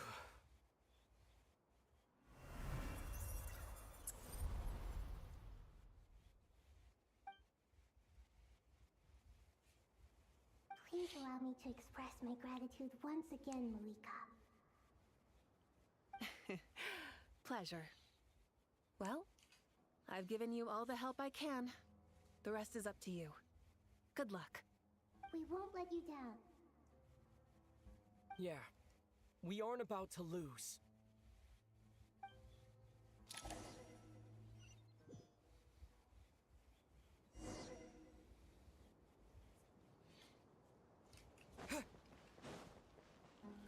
More dialogue. Traveler, Paimon, how are you feeling? Paimon's a teensy bit nervous, but only a teeny tiny bit. Seems like she's gotten way braver over the last few years, huh? Of course. After all the adventures you've had with the Traveler, I'm sure you've gained a lot of experience and grown as a person. I'm doing all right. What about you, Nahida? How are you holding up? With the negative effects of Irminsul, I am a bit like a piece of fruit that's been burrowed into by hungry insects and left to rot. I'd be lying if I said it was nothing. But please don't worry. We all know what we're getting into, and we've prepared as well as we can. I believe in everyone. I believe in you. And I believe in myself. Stoking the fire inside oneself is certainly one way to live. But knowing when to rely on one's companions is also a form of great wisdom. I've been quietly learning little things from everyone, like plucking tufts of fur from a sumpter beast. Me too. With the constant traveling, I'm always learning and growing. That's the journey of life. I think there's someone else here who would share that sentiment. Don't worry about what I think. I was just passing by and happened to overhear your conversation. What are you talking about, Hat Guy? This is the top floor. fly the top floor? Says who? You can fly just like I can. I would have thought it makes sense to you of all people. I don't know why, but I feel a little more relaxed now. It shows that you feel comfortable laying down your burdens in our presence. It means that Sumeru is a place you can trust, where you know we have your back. And we feel exactly the same way around you. That's what it means to be friends.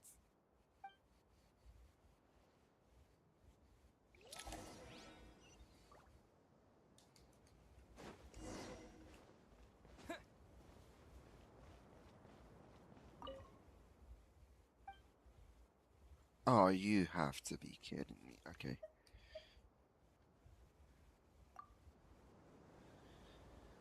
Is this really necessary? Oh my fucking god.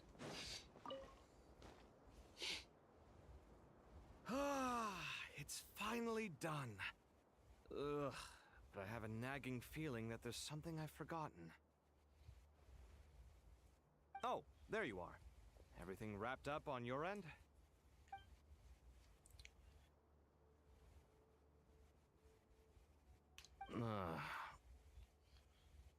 Okay, fair enough. That was a pointless question. We were working in tandem, after all. You must really be exhausted. Well, it's been a busy day for both of us. When work ends, you clock out. No looking back. Yeah, we're definitely due a break. Probably a little late to start drinking now, though. I'll stick with water. Here, this one's for you. Thanks. You want a bite to eat? I can grab us something. Or wait, I think there's a stove nearby. Let me take a look. Are you nervous? A little, yeah. Unlike you, it seems. How are you not feeling at all nervous? Because everything that happens next is beyond my individual control. I don't worry about things I cannot influence. What do you mean, cannot influence? You're the one who came up with half of the strategies we ended up using. There's only so much I can do. I was only doing my duty. Was it like this last time, too? You mean with Azar and his accomplices? Yes and no. The situation back then was easier to control, but we weren't as prepared as we are this time. So the enemy is stronger, but so are we.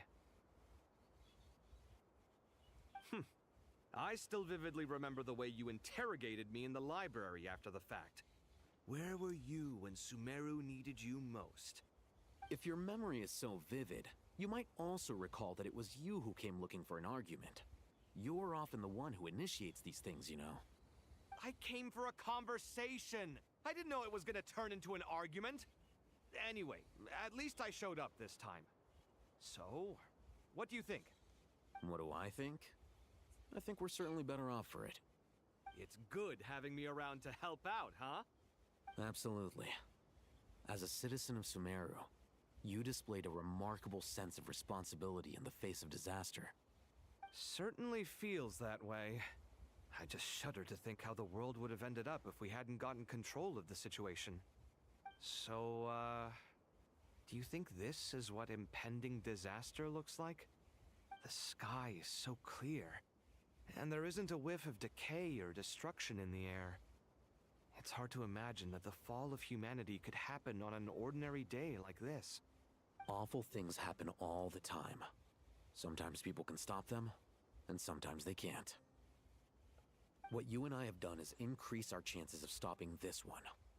Lofty ideals may provide no defense at all against nihilism, but perhaps little decisions can. Oh, nothing. It's nothing. I hope everything works out tomorrow. It will. As long as we stick to the plan, our chances of success are good. It's really strange. You're my junior, yet you always seem to act more like an upperclassman than I do. I think it's mostly a matter of temperament. Ugh. Walked right into that one, didn't I?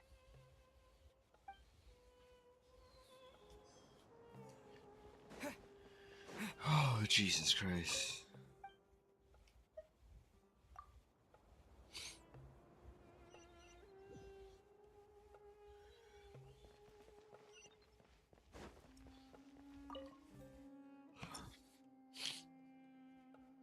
Part of me actually just wants to skip this. Is as much as possible. That'll be enough. Don't let the pressure get to you. We'll take things one. Master Tainari! Mr. Sino! So this is where you were. I brought some juice and some water. Would you like... I know how easily you get dehydrated in the desert. So I gotta ask, though. Who's on juice-making duty at a time like this? Madame Farazan said she was feeling a little nervous, so I told her about the automatic juicer my friend invented. She took it right off me and started making carton after carton of juice. a juicer. Did Sucrose send that to you? Yeah, I hadn't had the chance to try it out before this incident occurred, but I couldn't bear to leave it behind in Gandharville. The juice is very sweet. I think so too. Kale, how are you feeling? Physically, I'm okay. It just still feels strange to me. Why would a great power like this come to someone like me? I know the feeling well. That same question ran through my mind. At least now, you have someone who can relate to you. All the more reason that you should apply for Spontamod. Tainari fiercely opposes the idea, though. Those two things are completely unrelated. What are we all chatting about, Would anyone like any juice? Oh, you have some already. I had some earlier, ma'am. Maybe give the extra to some... Very well, very well. I shall be off then. There's this enormous power, and then there's little old you. Yeah. But after all this time, I can't believe this stuff still gets to me. Kale, just because we normally keep the conversation light doesn't mean we can't discuss deeper issues. I don't think it's childish at all. You were the victim of a terrible crime. It's normal to struggle with the fallout from it. You have absolutely nothing to be ashamed of. My professor once told me that no incident can be considered truly resolved until the victim says it's over. Your rage and your pain are completely justified. Thanks. Miss Nicole said that. The same god remains which were once used to inflict so much pain upon me have now become a weapon with which I can protect everyone. It's every innocent person who's been hurt needs time to realize that it wasn't their fault, but it's all about to be over. I don't know if you've noticed, but you rarely stumble over your words anymore, and your outlook has become much more positive. It's a big change from how you used to. And since this isn't over, you can settle the matter on your own terms. It's time you seized to back. Yeah. Sumeru is my home, and it's so important to me. I have to protect it. No, I will protect it. And once you're done, how about you come back and apply for Spontamod? Stop it with the sales pitch, would you? Hey, excuse me. There are still 3 unclaimed cups of juice here. Why don't you take one each?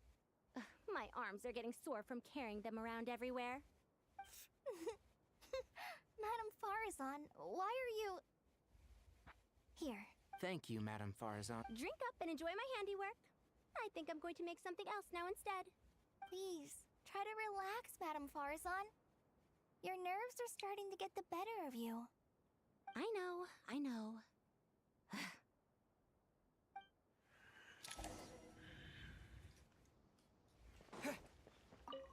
Oh my god, I'm fucking dying here. Oh, who's it gonna be?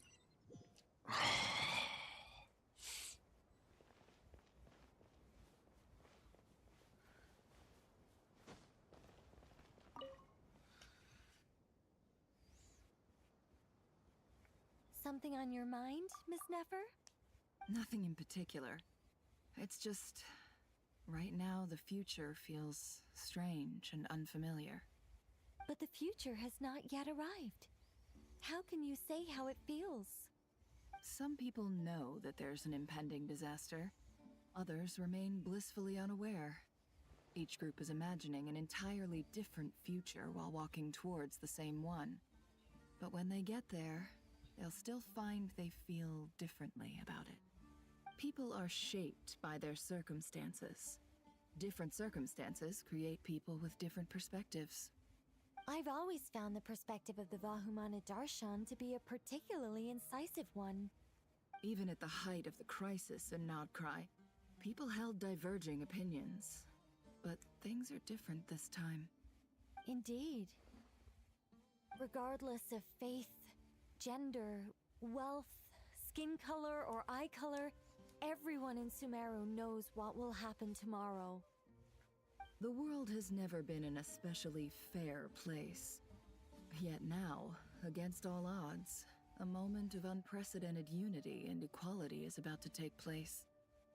It's fascinating. If only my father could have lived to see this era. Era.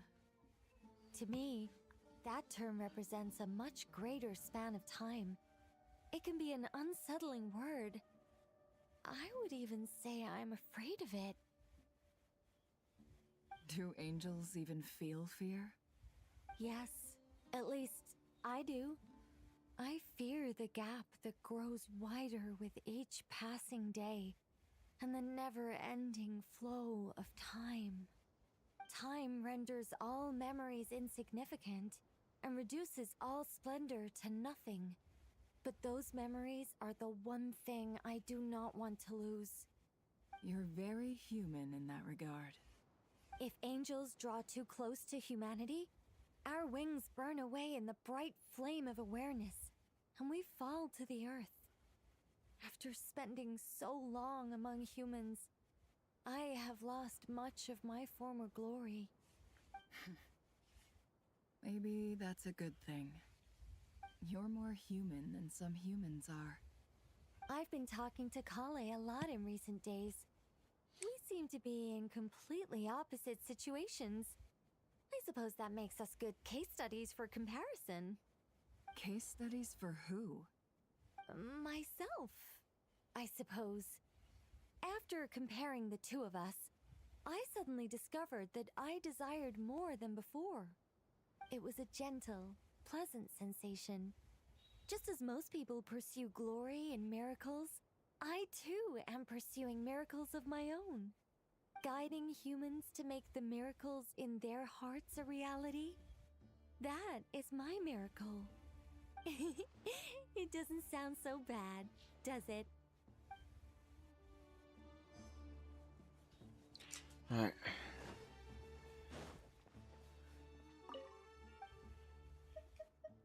Oh, rest for the night. Fuck anyone else.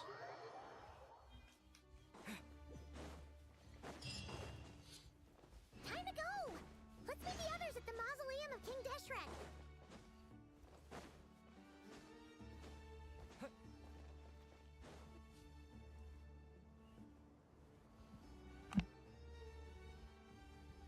I have not felt this way in a long time.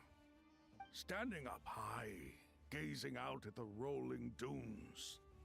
One cannot know what freedom truly means without first losing it. The Golden Slumber truly lives up to its name as a dreamland. Though desert sands exist there too, no mirage, no matter how glorious, can compare to true beauty. Dendro Archon, what is on your mind? I was wondering whose counsel I should seek on the questions in my heart. What kind of questions? So many. More than can be put into words. As I once said to a friend, we look, we see, and we comprehend. But the question still troubles us. What are the many disasters that this world faces, but the sum of all irresolvable questions? The biggest question you should be asking is how to seize victory. Yes. Although, I would express it differently. I must not fail. And so the question I am most curious about now Damn it. is whether the path to victory will be an arduous one. What we declare to be a young sapling, we may, in fact, find to be a towering tree. If we would only cast aside our ignorance and look beyond the veil of time to see her true form. Nahida! We're here! Just in time. My preparations are almost complete. Ready when you are. We're here too. Miss Nicole! Miss Nicole! You run so fast! I thought I'd get a lot of exercise as a forest ranger, but I can barely keep up with you. Sorry, I got a little carried away. Lesser Lord Kusanali, the equipment is ready, and the modifications to Aru are all complete. As discussed during our meeting, Accessing Irminsul via the Akasha is no longer feasible at this stage. There are other options, it's just... they're a little more extreme, and more technologically demanding to implement. Maybe you should take it from here. The architecture and functionality of the Akasha terminals overlap considerably with Aru. There is reasonable evidence to suggest that one was developed based on the other, or that they both utilize technology of the same origin. As long as the transplant and merge operation succeeds, Aru should theoretically work on a scale greater than the Akasha and approximately equal to Irminsul. It will become the largest active computing device in all of Teyvat. A system this powerful is capable of a lot of different things. In the past, the Akasha was primarily used for one-way information transmission, but I suspect it could also serve as a central bridging hub. In the pursuit of greater knowledge, some scholars have attempted to connect their consciousness to Irminsul through the use of terminals, incense, and meditation. Correct. In academic language, scholars who reach that stage are said to have entered Satyavada life. Hypatia has performed this practice many times in the past, and she was once under my care for a period of time. Right. And this at least proves that there is a zone within Irminsul that can be connected to. that's right. Providing wisdom to the people is one of the very reasons for Irminsul's existence. I think I understand where you're going. Please, continue. In that case, I'll skip to the conclusion then. We need to further modify Aru, merge it with the Akasha, manufacture terminals, and distribute them to every single person we can reach. Every person? Even the desert folk? Yes, everyone. I've already calculated the amount of raw materials we need. So you mean we're going to get new Akasha terminals? Yes, but this time the people of Sumeru won't be using them to acquire knowledge, just to connect to Irminsul. That's the key.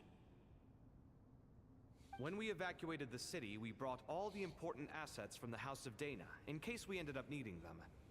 Fortunately, this included the Akasha system's main terminal. We've checked all the relevant records, and one thing is certain. Nothing like this has ever been done on this scale before, so... Everyone in Sumeru is part of the plan. Whoever controls the people controls the situation. Since this function of Irminsul was introduced, it has only ever been made available to scholars, who don't constitute a particularly large group of people.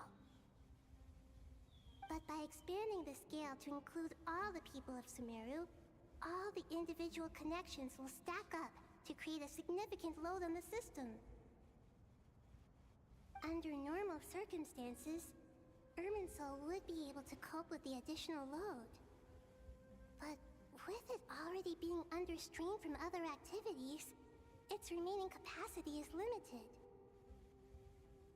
Thus, it might be possible to shut it down completely by overloading it.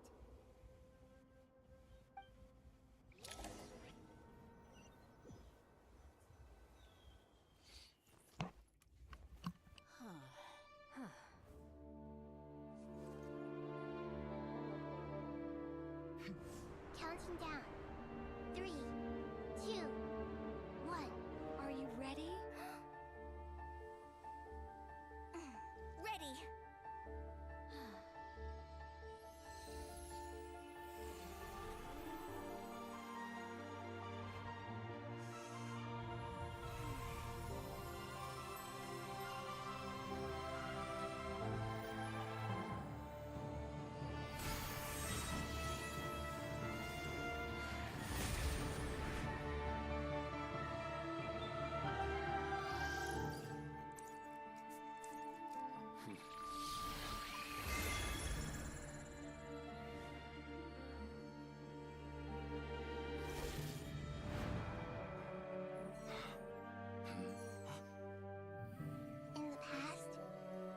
people sought knowledge, they turned to the Tree of Wisdom.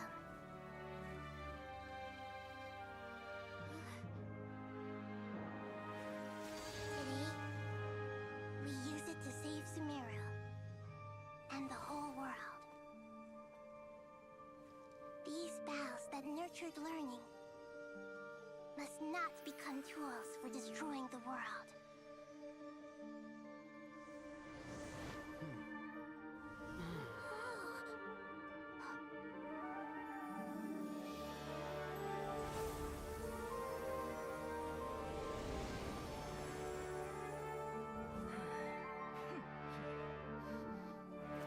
Stop. Please stop. End this transformation.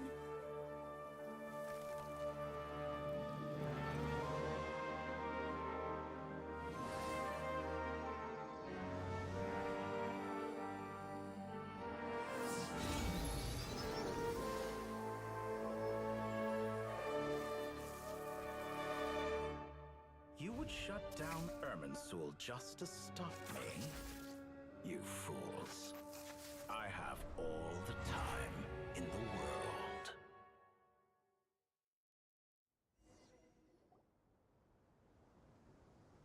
Finally, we get to see him. The evil Irminsul tree is still growing! Great.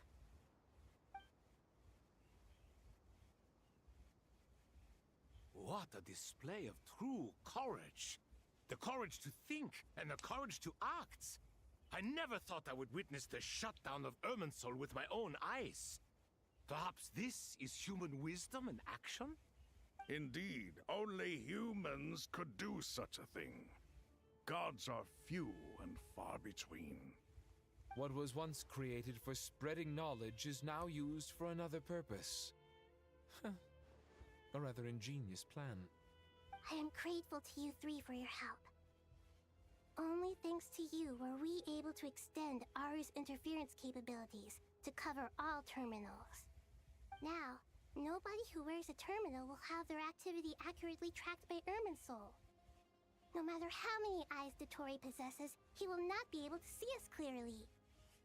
Now for the next step. I will need the help of your supreme powers once again. How might we be of service, Lord of Dendro? I need to reach the Eternal Oasis immediately. Right now? In that case, Ibis King, would you agree that this is a fine opportunity to dust off our old tricks? Never. I assume you have that chess set with you? You mean the one you gave to me as a gift? Asking for it back, are you? How could I? You misjudge me. I just wanted to show you another way you can use it. Connect to Safei Shatranj.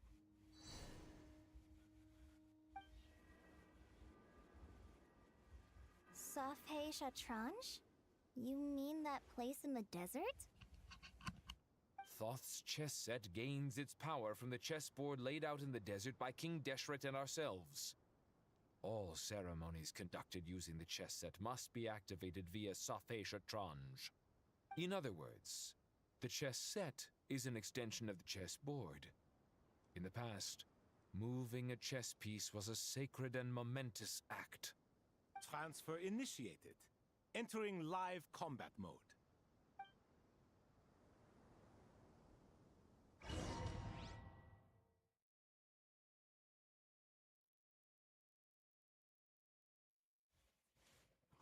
Oh, what's this gonna be about?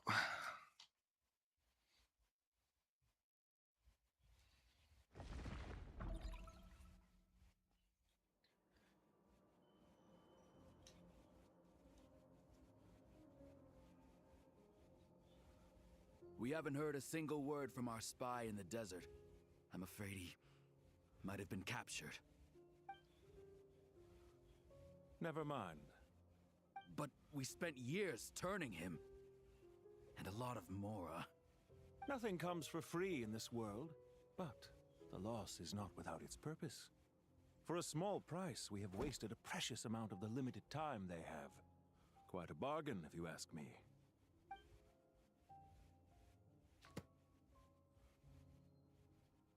Understood. Weighing profit against loss is a necessary part of life. But to tell the truth, I have been operating at a loss since this all began. Since many centuries ago, in fact.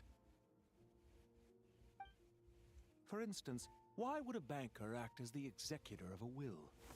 If you hadn't deposited your personal belongings at Northland Bank, I would have no reason to be here right now.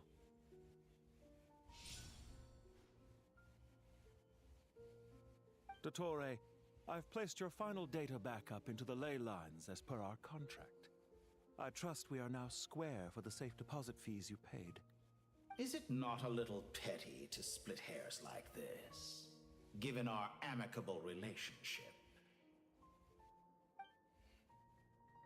I consider sound bookkeeping a matter of principle. Do not forget that you only live to see this day thanks to me. In fact, every day of your life since you met me, you've been living on borrowed time. Why, that's hardly a fair assessment. I will concede that my survival was perhaps at your whim, but I became a harbinger on my own merits. Managing money is not like other professions. Mine is not a role I could have acquired based on your recommendation alone, and certainly not one I could have lasted so long in without genuine ability. The information stored in the ley lines is quite comprehensive. Rest assured, I have not forgotten how strong your pride is. Well, I presume you have no sense of fragmentation while talking with me. How could anything possibly go wrong with such strict measures in place? The remainder of your soul was split in two, with one half sent to Nodcry and the other stored in the most secure vault of the Northland Bank. Though I must say, your disdain for the other segments is quite amusing. Zandik is you, and you are Zandik. Zandik created the segments, yet you, a segment yourself, reject him.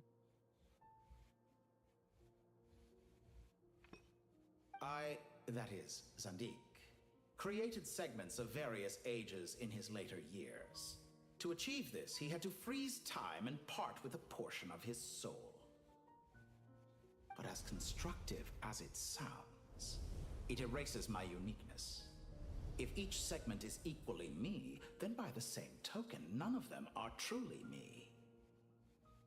A soul living forever in the past inevitably holds different views than he did in his later years. The same thing that completes me also restricts me. You too might ask yourself which stage of your life you want to be preserved at. The day your business failed? Or the day you were framed by a gang and sold off to a medical lab as a test subject? We needn't dredge up the past. This undesirable plan was eventually scrapped. Lesser Lord Kusanali was quite right. I needed an opportunity to eliminate myself. And after that, I concluded that there was no more effective plan than directly splitting the soul. Once the soul is transferred out, you will find that creating a physical body is far simpler than creating a puppet. The other half of your soul suffered a crushing defeat in Nodcry, you know. And yet in the process, I obtained the information I always wanted, did I not? Because now we finally know where the best testing ground truly lies. I once thought your ultimate goal was to ascend to godhood. But as it turns out, that was merely one of your experiments. Experiments take many forms.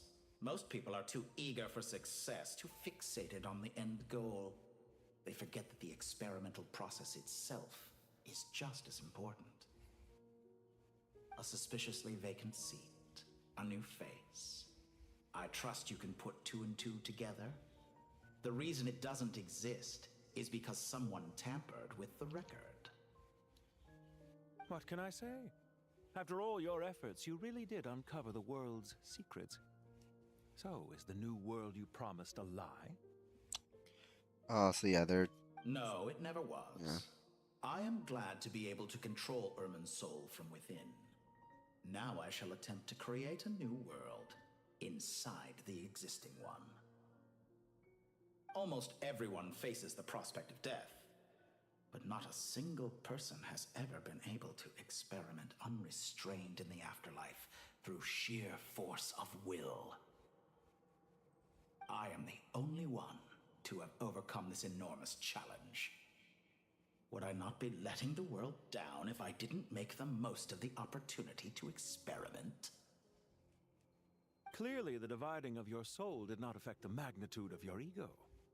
Out of all the versions of you that have ever existed, this you is the most insane and the most radical. Is that why you chose to work with me? Which was it then? My insanity? Or my radicalism? Could I call myself a venture capitalist without a suitably ambitious plan to invest in? Yours happened to fit the bill quite perfectly. Well then, I must say, while I am surprised enough that you showed up at all, what surprises me more is that you chose to present yourself as my former subordinate, and not as the banker Pantalone. Why make things harder than they need to be? Exposing my true identity in a situation like this would only serve to destroy diplomatic relations between Snezhnaya and Sumeru. I daren't imagine the consequences. Showing up in the name of the original antagonist gives you the recognition you rightly deserve, while also being sensitive to Snezhnaya's predicament. It was an easy win.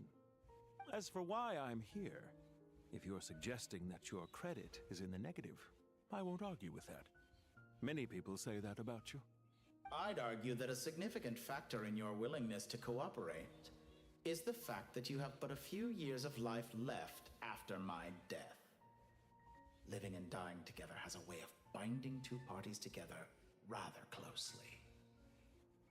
Is it not true that a relationship should be judged by both the positive and negative returns it yields? So some of what I said actually made it into your head after all. It's true that I hope you don't die too soon, but don't you find that a strange thing for me to say? After all, you've already had quite a long life, especially for a human being. Let's not pretend that you're any more innocent than I am. Are we not the same in this regard? We both despise the existing laws of this world, and neither of us enjoy being under anyone else's control. Is it really so greedy to want the world to operate by a new set of rules? Of course not, my dear friend. And as I've said before, mutual interest is the foundation for the most reliable of relationships. You can attest to that. I just hope there never comes a day when I have to work too hard to prove that. Regrader, sir. People have been spotted approaching Sumeru City. How strange. Despite your access to Irminsol's data, it appears the soldiers noticed before you did. They must have found a workaround. Well, Dottore, I trust you know what this means. The fact is... They're coming. They'll breach the city gates any moment now. But even so, I would say Irminsol is a wonderfully convenient thing on the whole. If you do manage to create a new world, perhaps you could plant one outside my office, too. I'll consider it. What do you need me to do? Stall them? The experiment will take time. Stall them for as long as possible. Very well. But you're really asking for the moon here. Have you heard this story? There was once a guilty man, kneeling in the center of a church while an angry mob outside waited to bring him to justice. He pleaded with the gods, begging them to grant him one final request, the chance to finish confessing his sins before he was sentenced. Many suns and moons passed, seasons changed, and still his confession continued, as if he intended to speak until the end of time. Are you suggesting I worship you as a god? Or were you hoping that I might confess my sins to you? Certainly not the latter. That would make my life miserable indeed.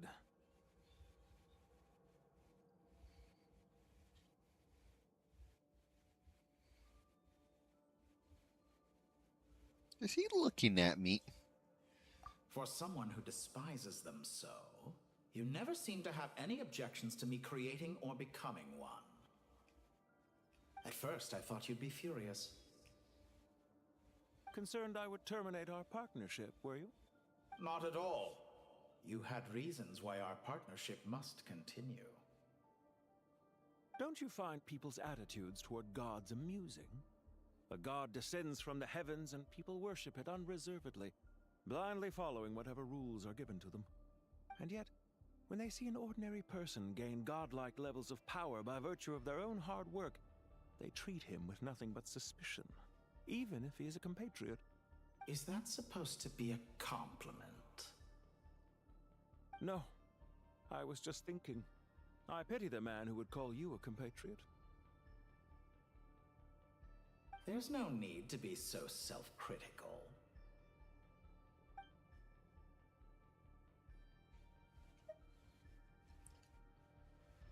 I know it's a little late in the day to be asking this, but how have you been keeping? Oh, we're the Torre. Okay. I'm flattered that you would take the time out of your busy schedule to consider my well-being, Doctor. The part of your soul that went to Nodcry caused quite a stir, sending our organization back to the drawing board on numerous fronts. It was quite a headache for everyone involved. Dear me, I must have caused you no end of trouble. You certainly did. I had the rare honor of being summoned before the Tsaritsa with Pulcinella to answer for myself. A terrifying ordeal. Don't worry, I pulled through. At most, it's a public relations nightmare. I made sure of that. Now I'm curious. How did you explain yourself? Oh, it was quite simple. I just pinned the blame on someone who wasn't there to defend himself. I could hardly be expected to defy the demands of someone as insistent as the Second Harbinger, now could I? How you slander me. You know full well that I am perfectly amenable to reason. There's no question that you are partly to blame for the ruin of my reputation over the years.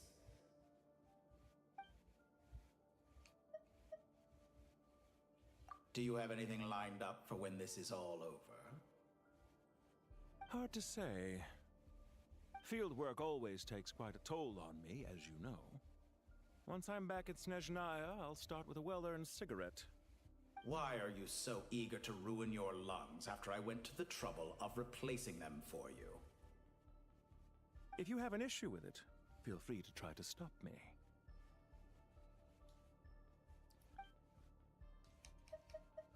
What's on your mind? The limits of humanity. It's a pity. Despite running countless calculations, I find there is simply no way to reduce any further the amount of one's soul required to sustain an individual. It's rare to hear you admit to being unable to achieve something. I beg to differ. For instance, as I've told you before, the original me was prone to motion sickness and couldn't make long train rides. Ah, yes, of course. One of the reasons you often sent yourself out on errands. What are you thinking about now? A new experiment.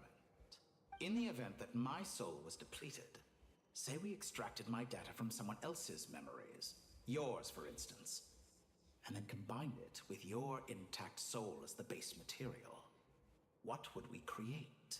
Such a scenario would be impossible. Oh? As long as your current soul survives, there will be no need to create a new individual. Don't forget, you were the one who approved of the present situation wherein only one Dottore remains. And if you ceased to exist, who would be capable of performing this experiment? Since the day I met you, you've always excelled at talking your way out of a quandary. Isn't it a little too early to be saying goodbye? Not that I wish to keep you from your business, of course. Very well. Let's leave the conversation there for now.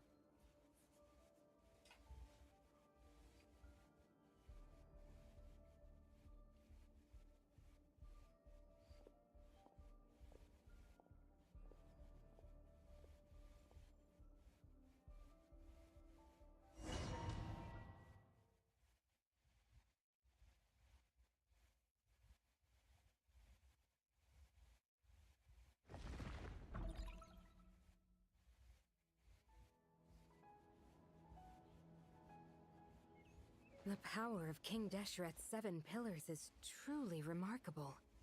With just a chessboard, you can move an entire unit across the material plane. Yeah, sets us up for a much easier fight. Really makes my day. The last time we stormed the city, it involved a lot more running around. I wonder how many people can say they stormed a city twice in their lifetime.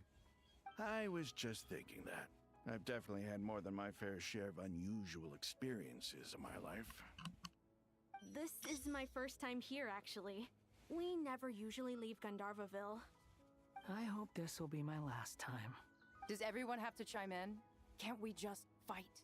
What an amusing comment, my dear lady.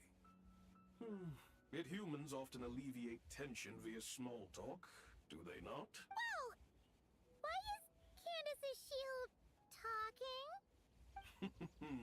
Because the image on her shield is one of me. And I, of course, can appear wherever I wish to. Well, la-di-da. Isn't that fancy? Could I get in on this? You wish for your gauntlet to speak? Why, certainly. Ahem. I think you'll find that it is I whose image is carved hereupon. Thanks. Definitely feel stronger now. You're welcome, my lady. I am glad to lend you my power. Sino, what's the situation? There are troops stationed at every entrance. As we expected. A frontal assault will suffice. Everyone, stick to the plan. We'll take the main entrance. You head for the House of Dana's side door. Move out.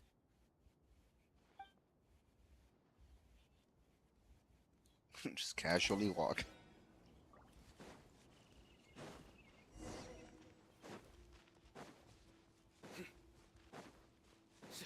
Out of my way! Take this! Watch out! Get lost.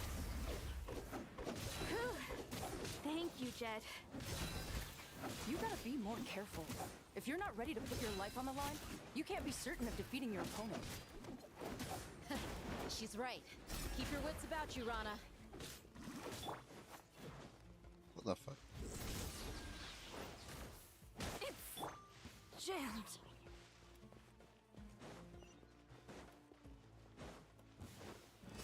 Oh shit, scared the fuck out of me. You're exposed. You asked for it.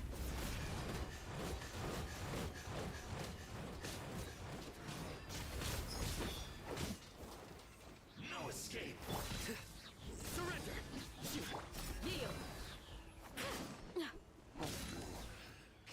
What spirit did they give her? Oh, deathmatch. Take them out and secure the harbor. Reinforcements will arrive by water. Consider it done. Show no mercy. Also, I just realized these ones are normal for two soldiers, or at least the ones that we know of.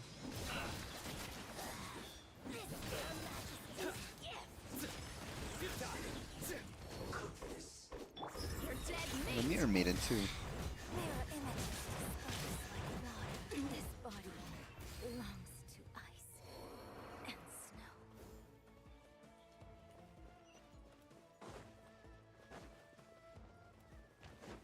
Looks like we're in for a tough fight. Look alive! Through me, justice is served. Guilty.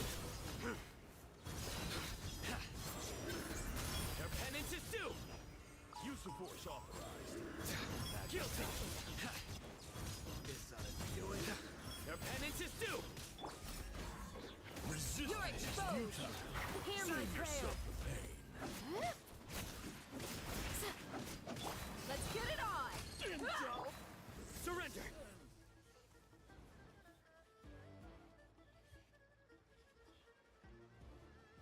Waterway secured. Brothers, sisters. Perfect. Just in time. Welcome. Once we've linked up, we'll continue the advance. The team has arrived at the north entrance, as planned. Good. Press on.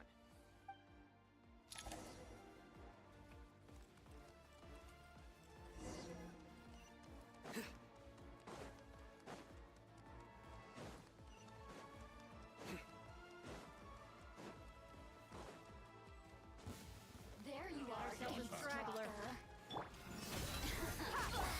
Let me amuse myself with Chewies! Nowhere to run! Judgment is upon you. the more. Blink.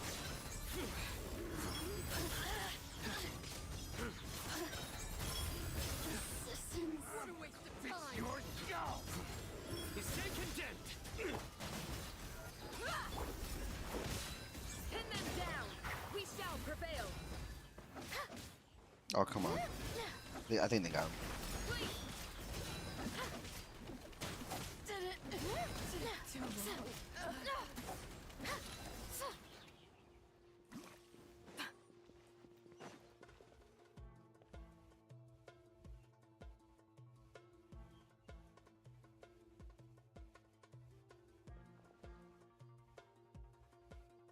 Look out! It's an ambush! Finally. We need to hurry. Take the middle road now. Mahamacha Sino, area clear. Don't relax just yet. More Fatui approaching from the right.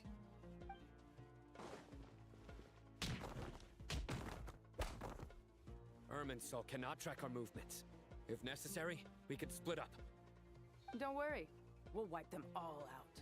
As you can see, our people came raring to go. Good, good. How are things with the Traveler? Can Tainari keep him safe?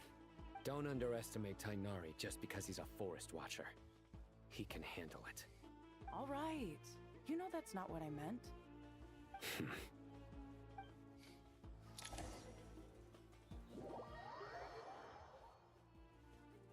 Sino and the reinforcements have drawn the Fatui's fire away. It's our turn.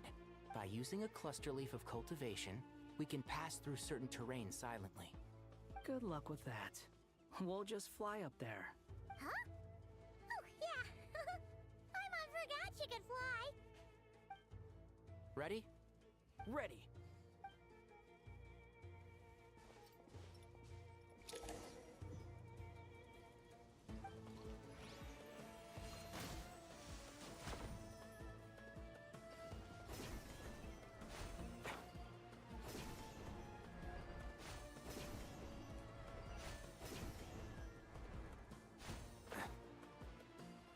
Oh shit.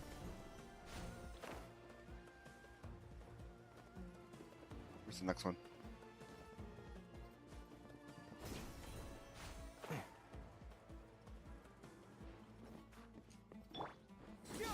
Whoops.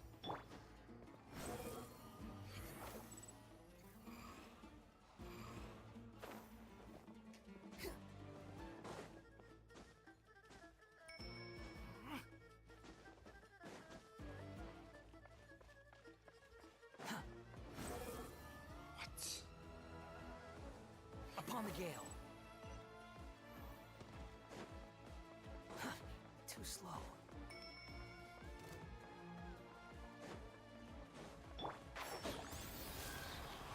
I'll uproot you! This ought to do it. Fortune burn! Time of wretched vermin! The wind rises.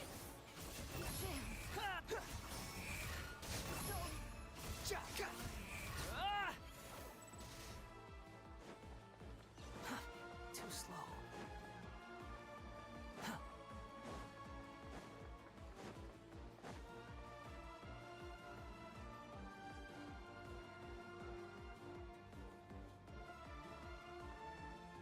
Fatui soldiers up ahead.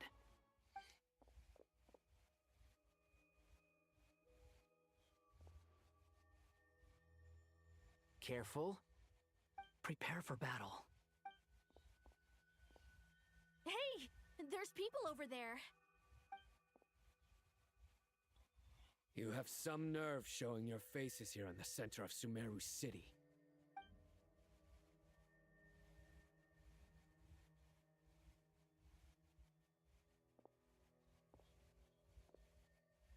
You're right on schedule. Well, this guy sure as heck isn't your average Fatui sergeant. They've stationed quite a few people nearby. It definitely looks like they were waiting for us. But something feels off. Everything about this guy feels too deliberate. I highly doubt he's just a subordinate of Dottores. And he's no mere sergeant. Whatever his rank is, it's high. Much higher than we thought. So you've been waiting for us. But it looks like you're geared up for a conversation, rather than a battle. Very clever, General Mahamatra Sino. I know you're the one in charge of this siege, and I look forward to making a deal with you. A siege? Sumeru City belongs to us! Historically, yes. But things can always change. We have quite a sizable force with us, you know. For instance... There's a Fatui ambush at the north gate. Can you handle him? We can for now. Yes, I'm quite sure both sides can hold their ground for the time being. The battle has not yet reached its climax. But what happens next? Do you enjoy watching bloodshed? Surely some of those here are people you count as friends. Once a war begins, some people must die. I doubt you wish that fate upon anyone you know. Wait a second. It's a trick. He's not even there. Silence! He disappeared. What was that? A ghost? Curses. He was never there to begin with. That was just a shadow projected there to lure us in. Enough talk. Attack! I apologize for being unable to accompany you at this crucial moment, but I am compelled to leave for reasons beyond my control. Please excuse me. Sumeru's General Mahamatra is quite ruthless. It's a good thing I wasn't there in person. Your illusion held them up for a time just fine. But now that they have seen through it, they will realize you were just a decoy. Decoy or not, what matters now is that they will be heading your way imminently. Not imminently. They are already here.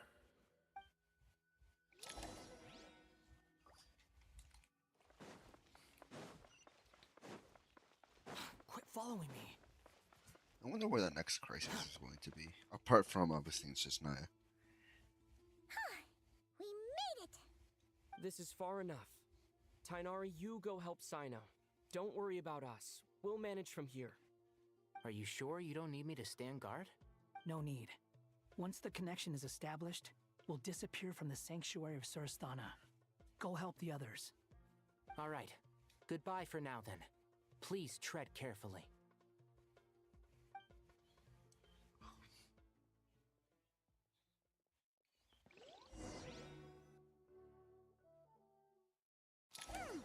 Now where's the interface Nahida mentioned? Come on, where's it hiding? Found it. We can connect to the inside of Irminsul through the Sanctuary of Surasthana's built-in security system. You should be pretty familiar with the process. Is it the same route as last time?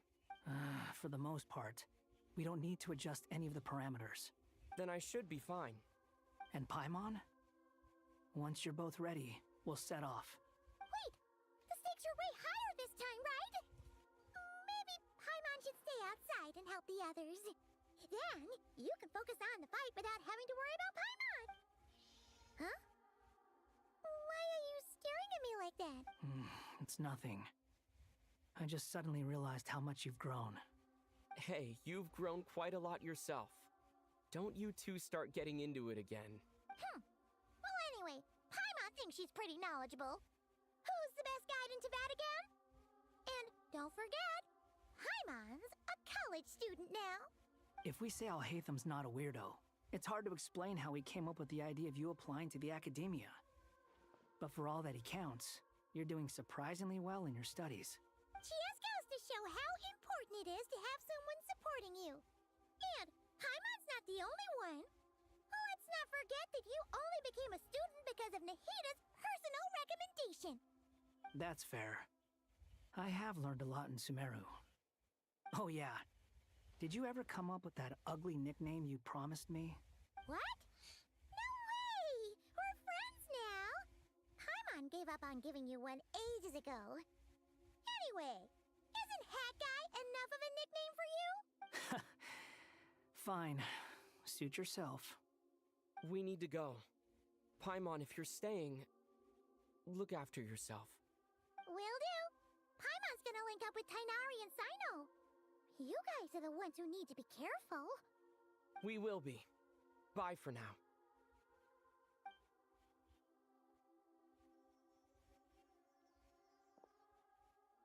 Initiating connection.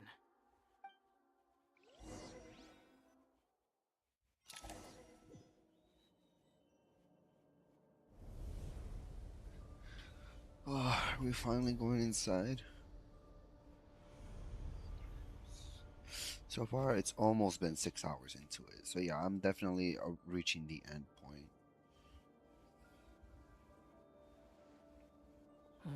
Well, here we are again.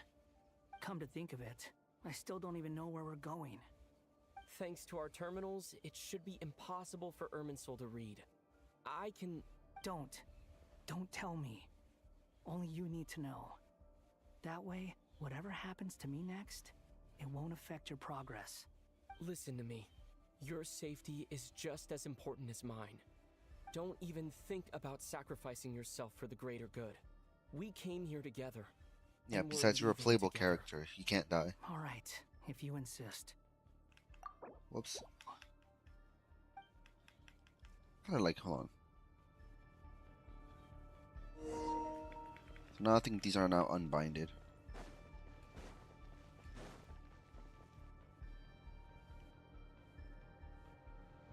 This place looks so different from how I remember. It's unrecognizable. It's a complete mess.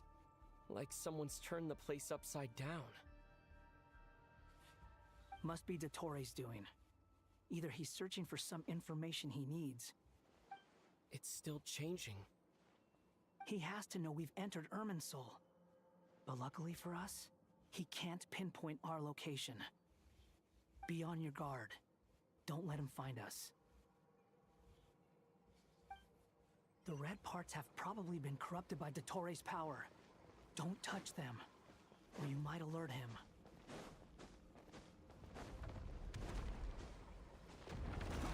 He's looking for us. Tread carefully. That wall could be a problem. Fortunately, it looks breakable. Give it a shot.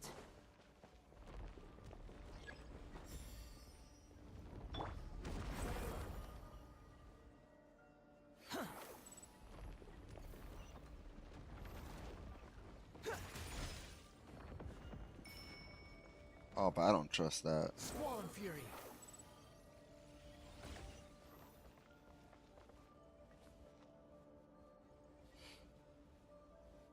The wind rises.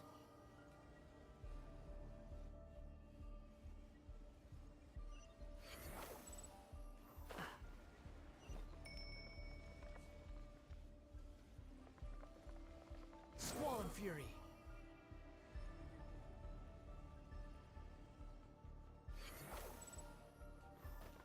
The same old trick again? Are you kidding me? Let's handle it just like we did before. This cheap trick isn't gonna stop us. Oh no, it's a trap! Is that why he was using the same trick over and over again? To get us to lower our guard?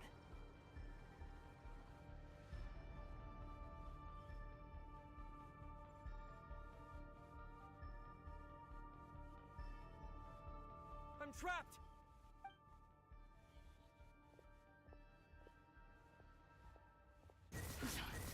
Why won't this thing budge? Hello? Hello? Can you hear me?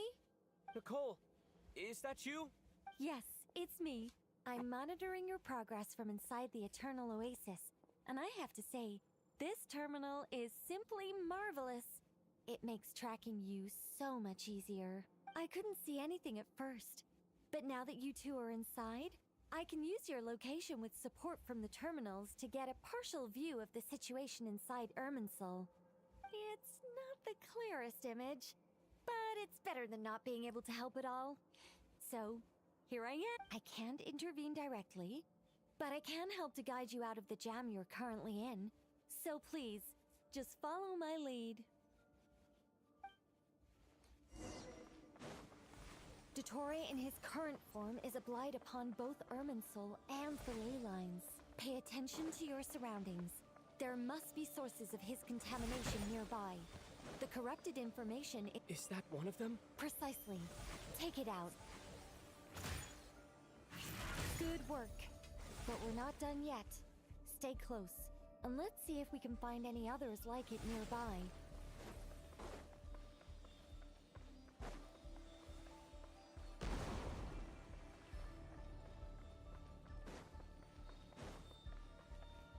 Quit following me.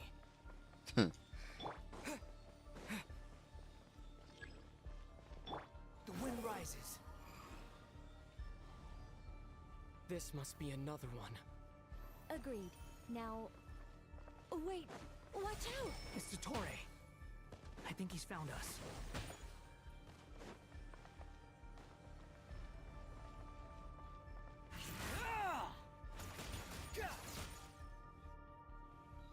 The seal is broken. Quick! Get out of there!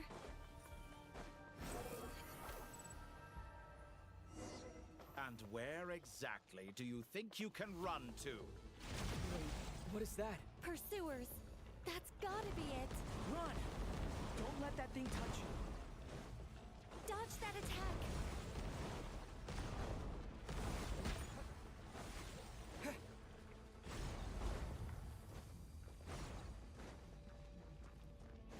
There's more than one path. Which way do we go? To the left! Trust me! Fleeing like vermin. What a pathetic sight. Hey! Watch yourselves! Stay focused! There's a cliff ahead. Jump! More of those corruption sources. Destroy them as you did before, and open the exit as quickly as possible. They're relentless. Is he trying to wear us down? You'll just have to destroy these too. I think the pursuit is over. Hard to say. Stay alert. Yep, that looks like the arena.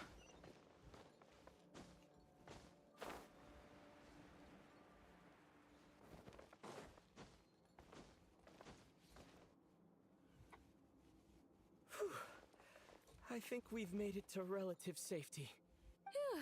Goodness, that was tough. You doing okay? I'll be fine. Don't worry. Take a short rest, and then... Nicole? Nicole! The connection's been cut. But that means... Look at you supporting one another. How very touching.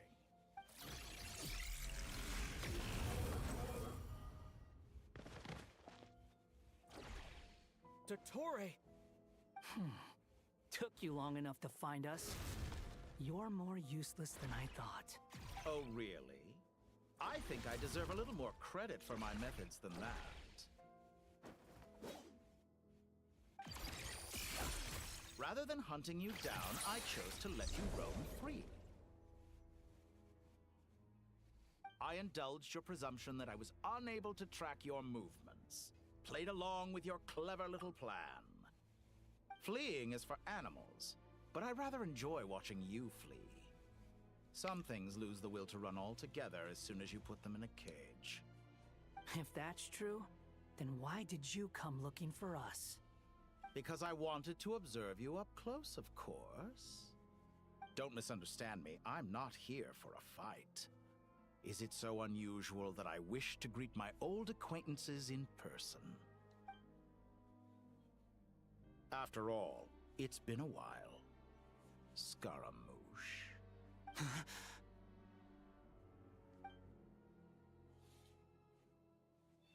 Why are you so afraid? I have done nothing unprecedented in discovering the truth. Nor did I go to any great lengths to uncover your story. You made a bold series of moves in deciding to erase yourself. And with the power of this great chronicling device called Ermin's Soul, you are able to achieve something quite remarkable. Once most people form an opinion about someone, it tends to imprison their mind. Yet you manage to erase every trace of your existence. A novel take on death indeed. However, this meant that you stood out to me all the more when I saw you in Nodcry. I didn't even have to go looking for you. Just the sight of you was enough for me to intuit the truth. For someone in my position, connecting the dots was a trivial affair. It would have been more surprising if I hadn't managed to piece it together. You seem very pleased with yourself for figuring it out. I'm sure you'd even be more delighted to learn the full extent of your crimes. That would hardly be necessary. Besides, isn't there something that concerns you more right now? Something that fills you with dread? Let me put your mind at ease. I have no intention whatsoever of restoring any of the records you deleted. For one thing, it would be exceptionally difficult. But more to the point, I doubt that the prospect of losing your current life is all that frightening to you. Because in your case, the cruelest twist of fate is that you'll never again have the chance to make up for any of your mistakes. Isn't it? Dottore?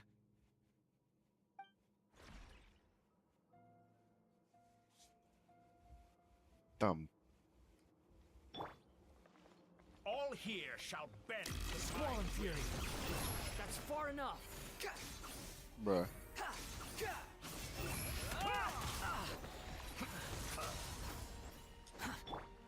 Time to ignite.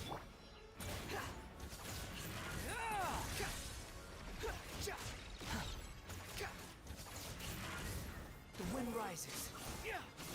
I'm afraid you'll need to do better than that to take me down. I expected you to have grown stronger.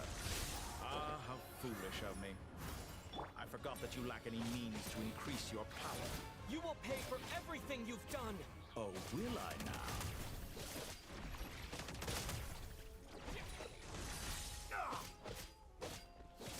Oh god, I can't really fight him that well here. I'm hoping this is the end. Behold.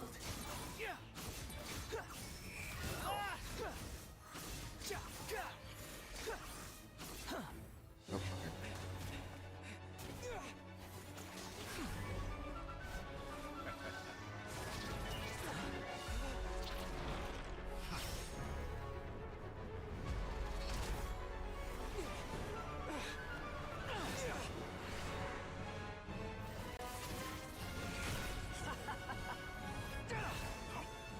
Does the prospect of death amuse you? I could ask you the same question! I'll distract Dottore. You focus on the mission. Got it.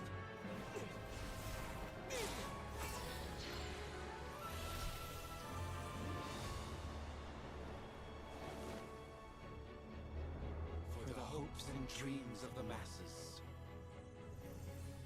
Open the secret door on this enchanting night. May wisdom's light eradicate ignorance and darkness, and hereby fulfill our ancient vow. Commence data extraction.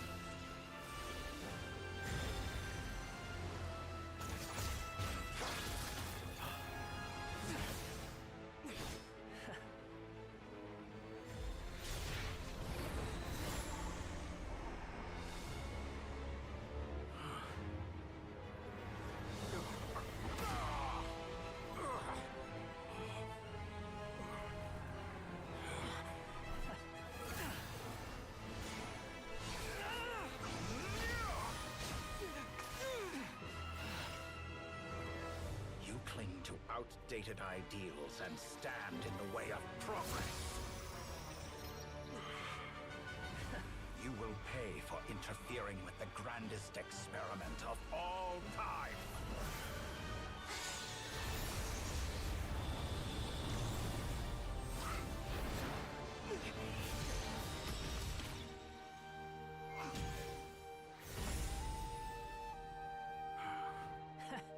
good timing. Dottore, as clever as you are, you fail to understand wisdom. Wisdom takes many forms, but the path you have chosen eschews them all. Huh.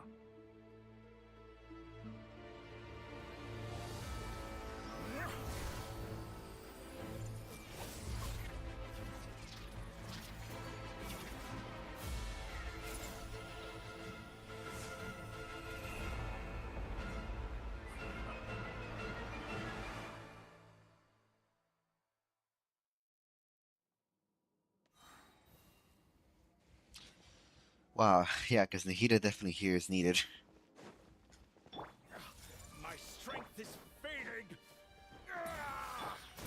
Since you are within Ermasoul, it stands to reason that any power you wield comes from it.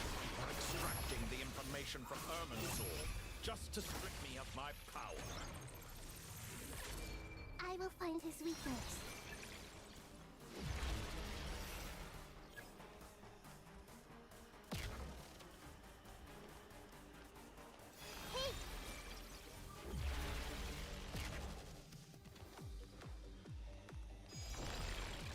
Everyone hold hands!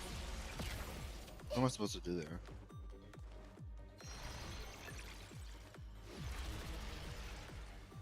I see everything! I'm assuming it's just destroy these then, actually?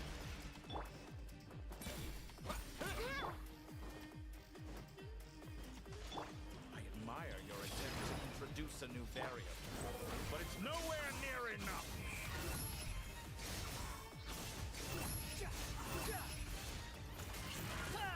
Unsightly insects. A petty trick. Share my knowledge! A new dawn rises! Behold!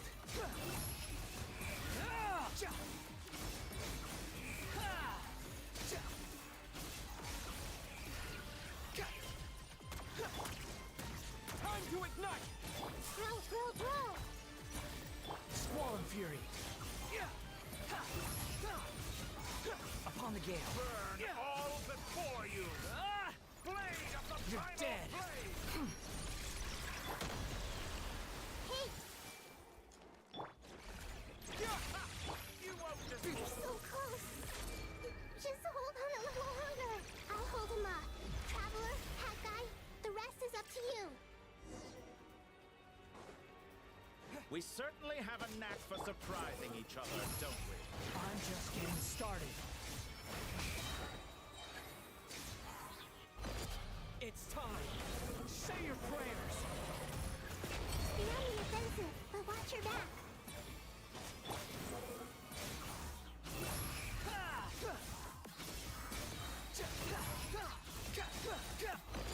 It's time! Say your prayers! Following. Squall and fury. Let's try this. Muso no Hitotaki.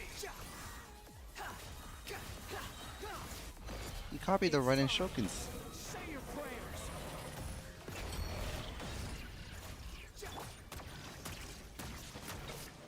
Time to ignite! Oh, that's what he copied.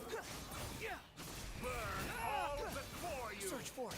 Blade of the primal I'm used to blade. this.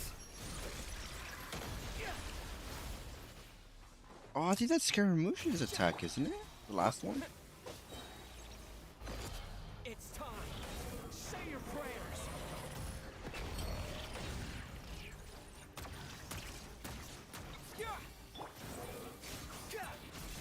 Let's try this.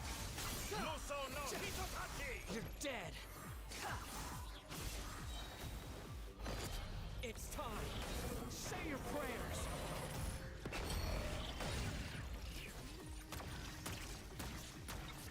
He's avoiding it though. Time to ignite! The wind rises. All before you. Blade of the primal Foul music.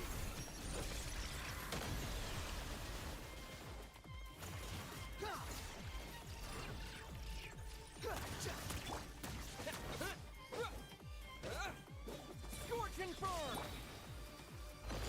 It's time! Say your prayers! Finally. Time for you to die. Excited? Time for me to die? How could I have reached this place if death were something I feared? The last gasp struggle of a dying man is a pretty pathetic sight. And I know... It's time! Say your prayers!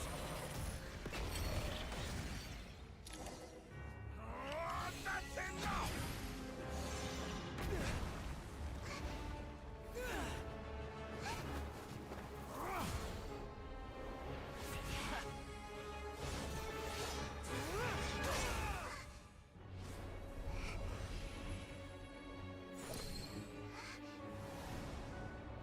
It's all yours. Do with it as you see fit.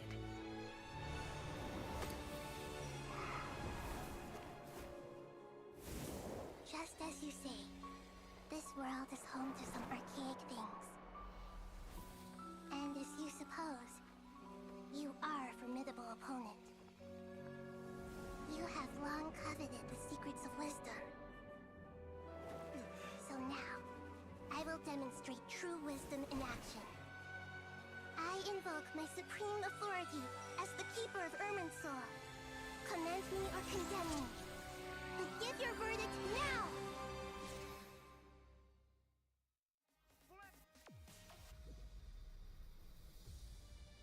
Blessed One of Wisdom, Mahakosaladhama, are you certain that you wish to exercise your authority to destroy Irminsul? Oh, shit. We have the fucking... It represents both your roots and your finest accomplishments. You truly intend to abandon the very thing you have always fought for? This is my decision. Irminsul has been corrupted beyond redemption. Irminsul is the original tree of Teyvat. It is the means by which the heavenly principles maintains fate itself. The 7 archons should honor and revere it, for their authority was bestowed upon them by the heavenly principles. It is precisely because I honor and revere it that I fight for the humanity it exists to protect. Wisdom is knowing how to weigh the options and make the right decision. If you truly care about the fortunes of this world, then it is me you should seek to preserve. Planting a seed begins the chain of cause and effect. Since you have become a great tree yourself, why should the loss of another tree be anything to fear? Till we meet again, Lord of Dendro.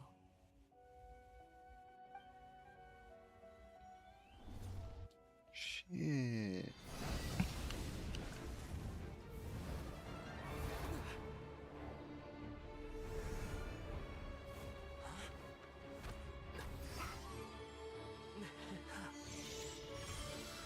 The first flame. The pure, cleansing fire.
Shall we?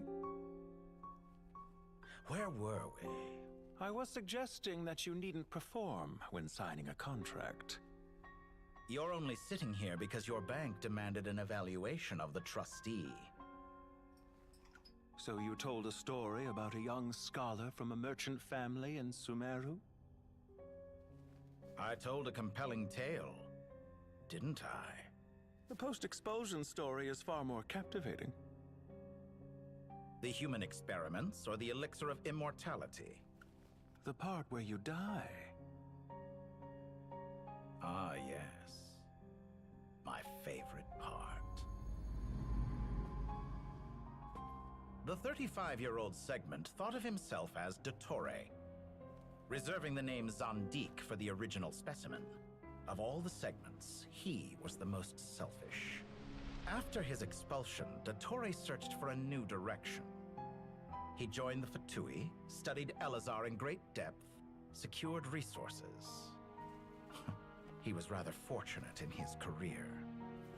Zandik turned to Conrian technology and successfully created his segments. But this was not immortality. Even with backup segments, his body would still age. Still, thanks to Snezhnaya, Zandik found the ideal base for his experiments. Then a perfect partnership materialized at a crucial moment. The year that both parties realized they needed more time. Fortunately, Zandik succeeded. In a miraculous turn of events, he gained the extra time he needed. I seem to recall it differently. All right, it's true. No matter how much elixir he took, Zandik remained human and continued to age. Then, on the morning he turned 85... Help me up! Call for help! Surely he would be rescued, Zandik thought. But to his surprise, no one helped him. Zandik was too selfish for that. Don't forget, you're one of us. Yes, and we're all waiting. Waiting for me to die. Pantalone arrived for a meeting and happened to witness what followed. He found it unsettling. I never said that. But the Zandiks were unfazed. It was a rare opportunity for self-dissection.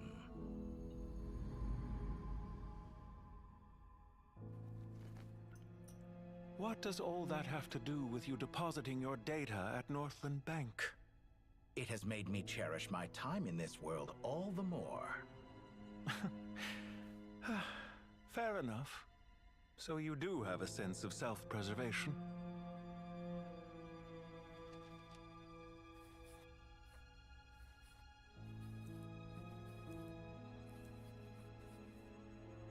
What do you mean? You're hardly normal, and you don't cherish life. You just don't want to admit defeat in the limited time you have. Even so, don't I deserve an interesting ending? I'm counting on it.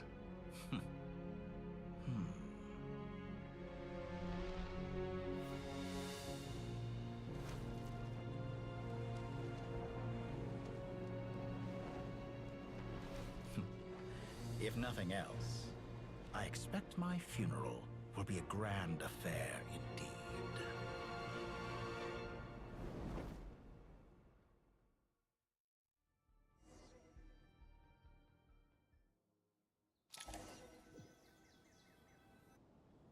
What a magnificent fire.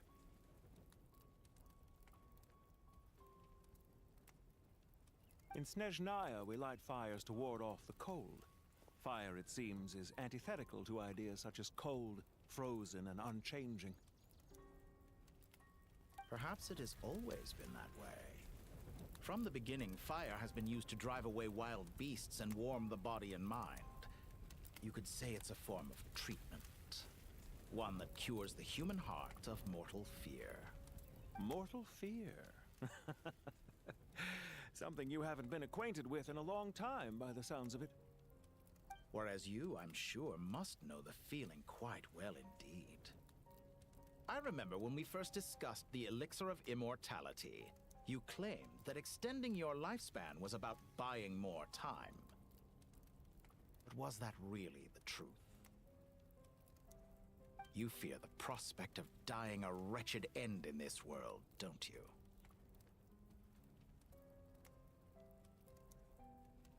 Of course I do. I'm only human after all. And while you may have forgotten it, you cannot deny that you too were once human, Dottore. I do not believe that there is no such fear in your heart. Perhaps you are right. But I abandoned it long ago and devoted myself to my experiments. I have felt no fear since. From the very beginning, I never thought you could win this game. But still you came, contract in hand, to honor our agreement. Because I am a reputable partner. And as we have discussed, experiments are about more than results alone. The process is equally important. I have come here and completed my creation, and I do not regret my decision. I'm afraid your journey ends here. After I die, there will be no one to make the elixir of immortality, and your remaining stock will only last a few more years. How then will you prove that you didn't perish in this incident alongside everyone else? When I feel optimistic about market environments, I never forcibly adjust them. They have their own direction. And I myself am one such environment. I have been quite particular about many things in my life. But where the manner of my death is concerned, I choose not to be. You make yourself sound so magnanimous. Oh, but I am. And I hope you will be too. It may have been a long time since anyone told you this, Dottore, but I recognize that you are a truly rare talent. Ha! I can see it. The experiment in blasphemy that I've been performing all this time. It has been a long process, and I do not care about the results as much as people might imagine.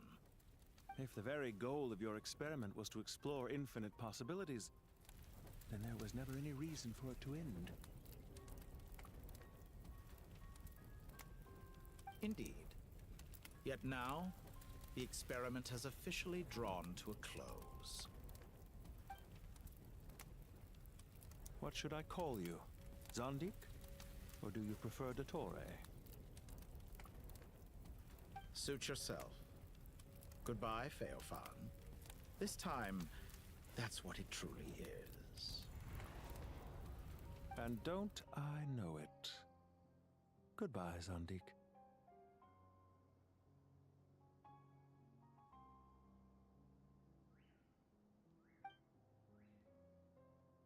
I could have carried out many more experiments, but to me, Lord of Dendro, this outcome is certainly not the worst.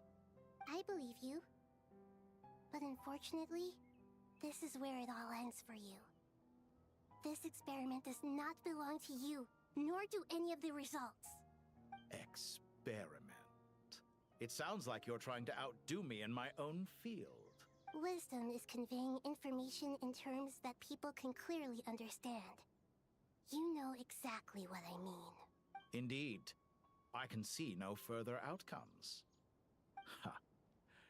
You have a formidable mind, and you are braver than I thought. Setting fire to the very thing your survival depends on.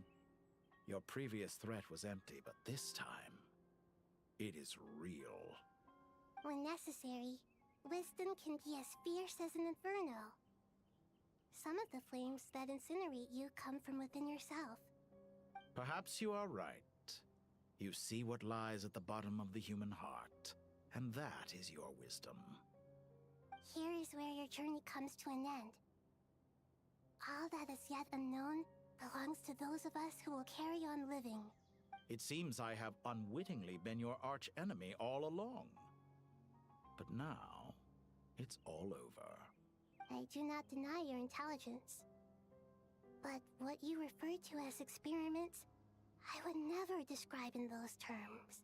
They are events that take place in the real world, and they are so much more than mere data. Goodbye. We will never meet again.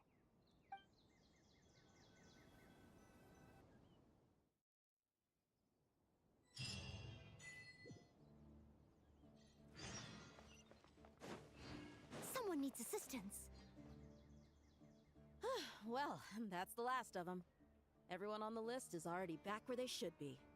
It was a long, hard road, but we finally finished escorting everyone back. I just pray that we'll never need to leave again. I hope we can stay here forever in this peaceful paradise of our own choosing. Paradise. In the annals of the Temple of Silence, that word carries great significance. It represents the hopes and desires of the gods. Their longing for a place to rest. I wouldn't think gods need such a place. People always think they're the only ones who can lose their homes. They forget that gods too need a place to reside. As the Goat King once said, "A god without his people shall cease to exist." Gods need their believers every bit as much as their believers need them.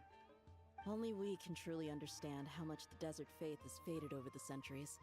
But we still talk about the gods as though they're part of our lives.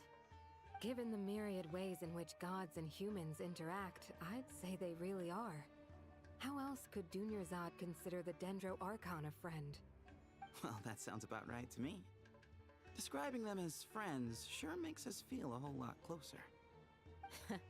If you told me a few years back that I'd have this many friends, I'd have called you a liar. Belief is a choice, just like friendship. I'll be heading back to the Temple of Silence.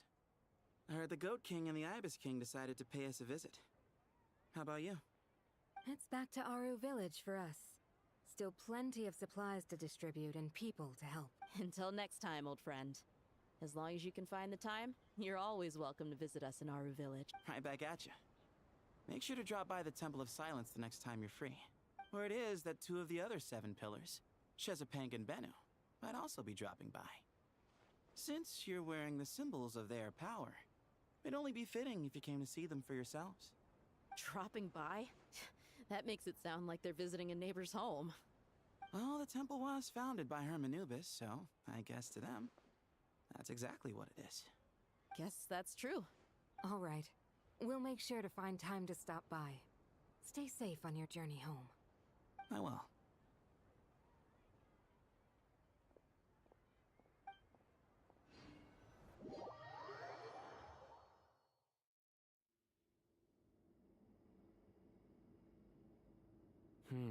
You do have a point. See? Retirement has always been a problem, especially for old-timers like us who've been locked away all these years. You finally step out into the light, and bam! You're face to face with a whole different world. Naturally. What do you think, Layla? Huh? Why would you think to ask me? How could I possibly be qualified to decide where the servants of King Deshret should live? Sorry if my question was unclear. Do you think their statues will stand out too much if we place them here? Hey, I never agreed to this. How could we possibly allow our statues to be left in Hermanubis' home? That would be like breaking into someone's house, then pretending it belonged to you in the first place. Different beliefs can coexist. We still need to respect one another. By which you mean, you two plan to stay at the Temple of Silence, for a while at least, but you have no intention of relocating your statues here. So, you see this as sort of a family visit? Is that correct? Family. You could say that. In a sense, Hermanubis would view this as his home. Just look at this place. Magnificent, is it not? The sad truth is, in the past, all 3 of us invested so much into misguided ventures. We failed to build what we should have, and wasted so much time instead.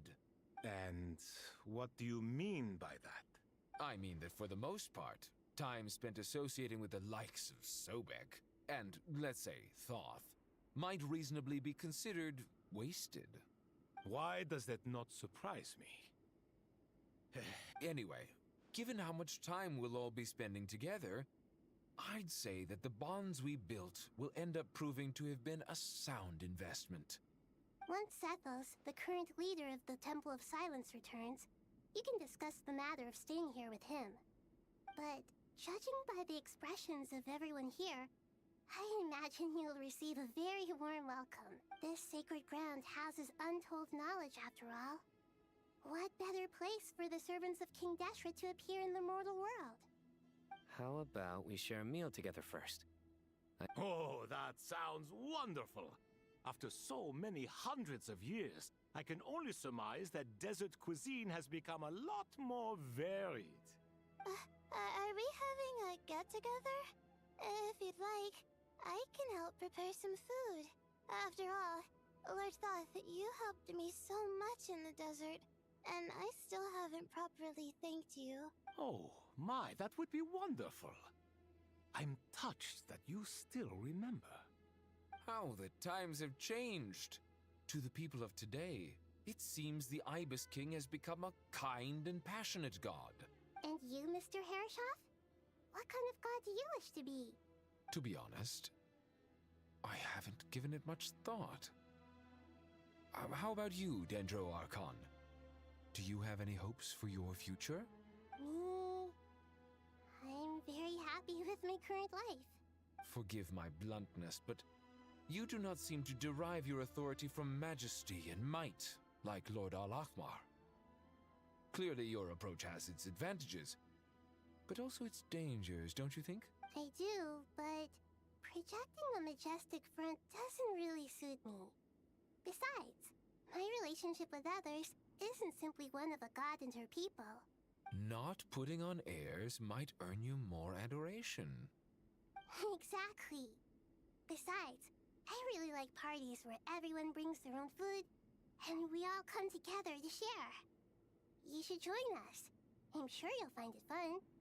Last time when we got together for a picnic near the Avidia Forest, it was quite the occasion. Seeing as you're already here, how about we hold the next one in the desert? Can we do that? Wouldn't Tainari have to transport a ton of drinking water? Don't worry, I can help out. Layla, would you like to join us next time? Me? The more the merrier. That way we... Yeah, that time I did accidentally press R2. Don't take this the wrong way. I just think you should know. When it comes to passing the time, chess is more our thing.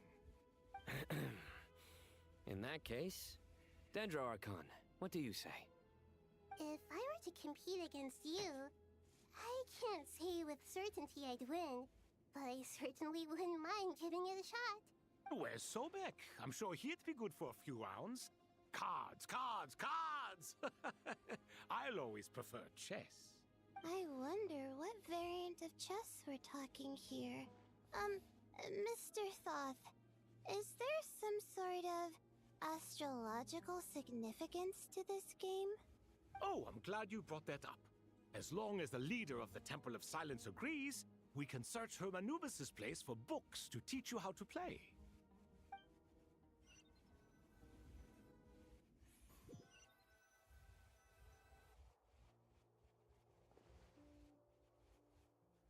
Such devastation visited on Sumeru City. So many houses destroyed or damaged in the fighting. Who could have foreseen this? Look at all of this. It's going to take me forever to tidy up. I suppose living below the academia doesn't always work out to your advantage. I would have thought a little appreciation of my sincerity and effort in helping to clean up this mess might be in order. Helping? Effort? This is your house! Of course you should be putting in the effort!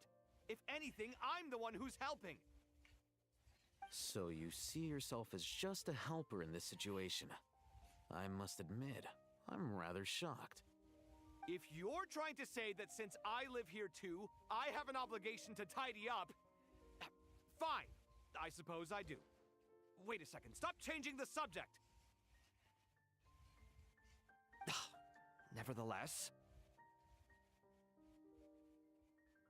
In the wake of a great storm, a missing roof is a predictable inconvenience. Can you stop making it seem like I care more about this house than you do? Doesn't it upset you at all to see your home in this state? I won't pretend it's ideal, but that's no reason to be upset. This is the roof over your head, your shelter from the cold. The furniture is scattered, the paintings have fallen off the walls, the windows are shattered. Don't you feel even a little disheartened? The way I see it, these problems are easily solved.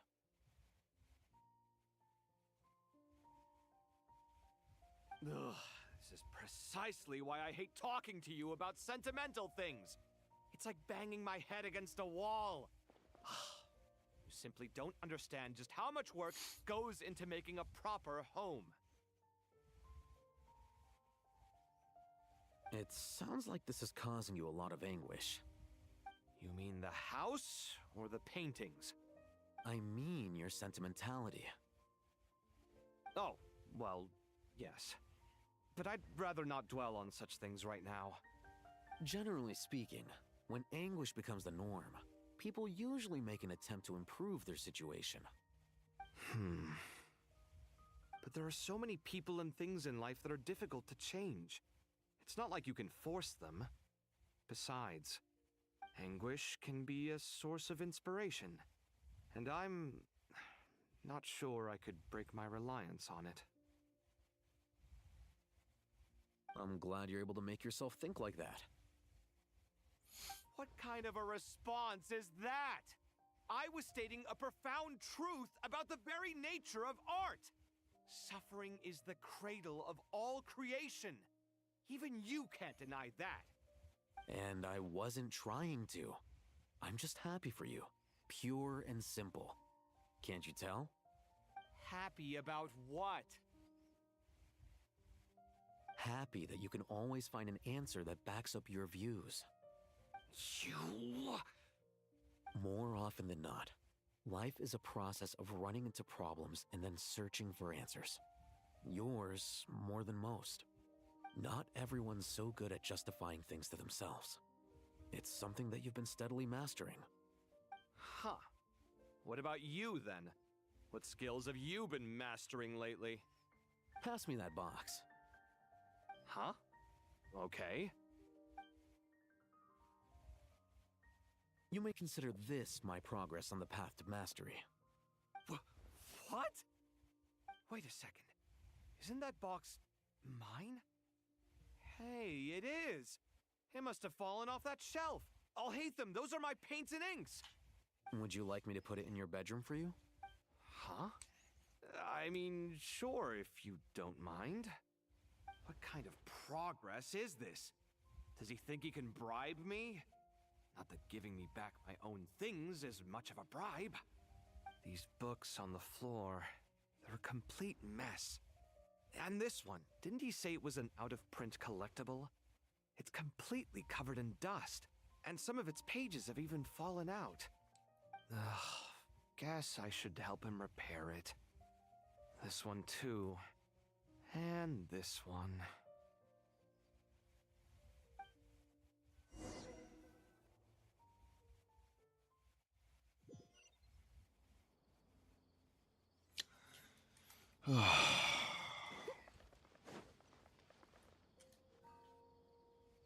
Local subter beasts, imported goods, such a bright future ahead. I can picture the Mora just rolling in.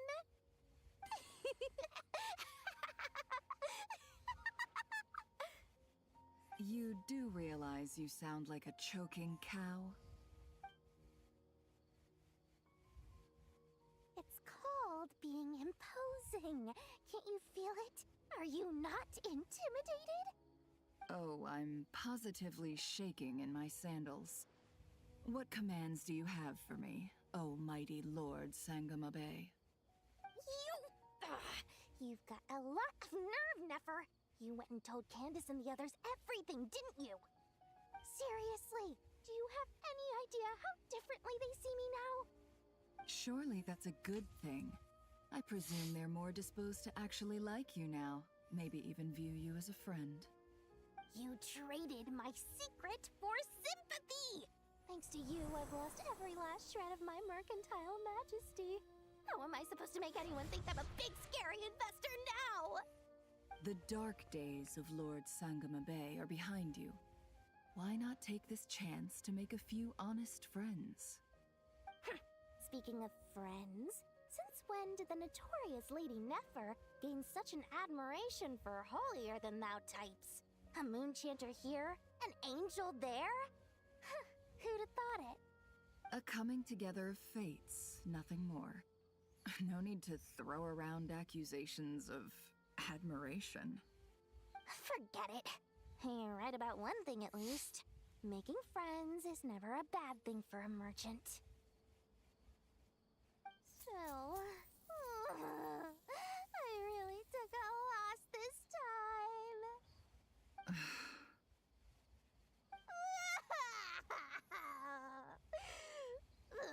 What are you looking at?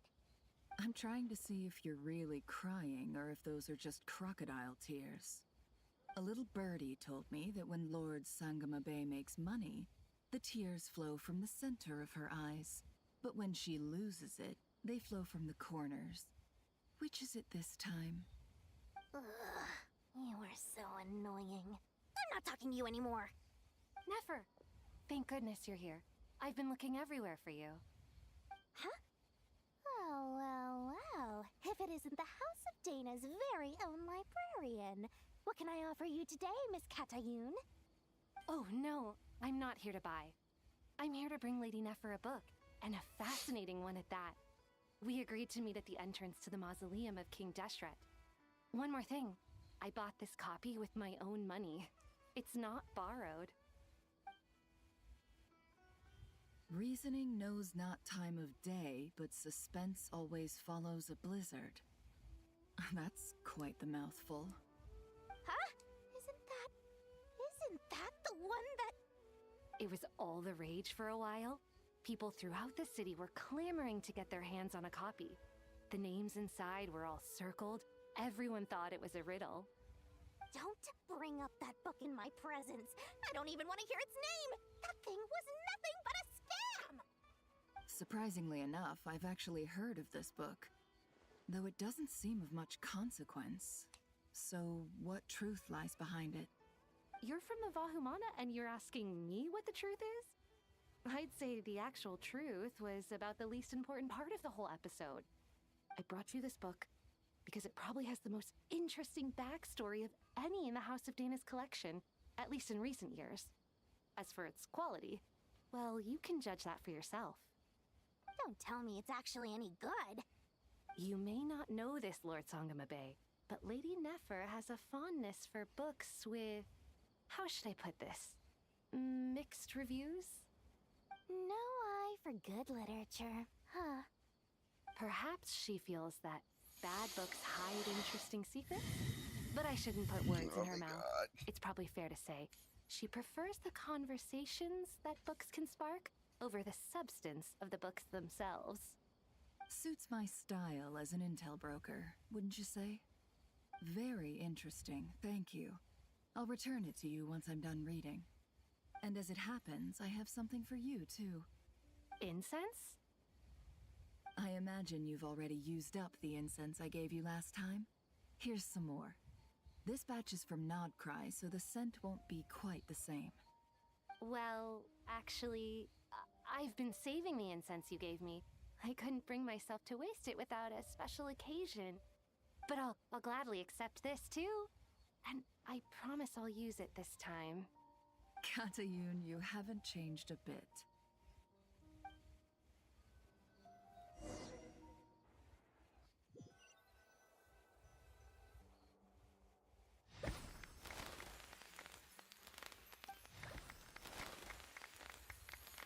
Congratulations, Kale. Well done, Kale. After studying for so long, you finally become a full-fledged ranger. Sure hasn't been easy for you, huh? This really is fantastic news. All grown up. No longer a trainee, but an official forest ranger. Oh, the next step is to secure tenure in the academia. Thanks, everyone. It's true. I'm an official forest ranger now. Master Tainari, thank you for your guidance and support. I wish Mr. Sino were here so I could thank him too. Sino had a matter to attend to at the Temple of Silence. I don't imagine he'll be back for some time. But don't worry, we can celebrate together once he's finished. I'm afraid the party will have to wait. Kale still has some matters to attend to first. Kale? Is everything all right? No, it's not what you think. There's nothing wrong with my health. I just have a few things I need to deal with. I've made plans with the Traveler and Paimon to visit Mondstadt. Master Tainari and Mr. Sino will be accompanying us too. Well, that's a relief. Let's get together when everyone's back. I'm sure you'll be doing even better by then. Of course. I have a feeling you're right.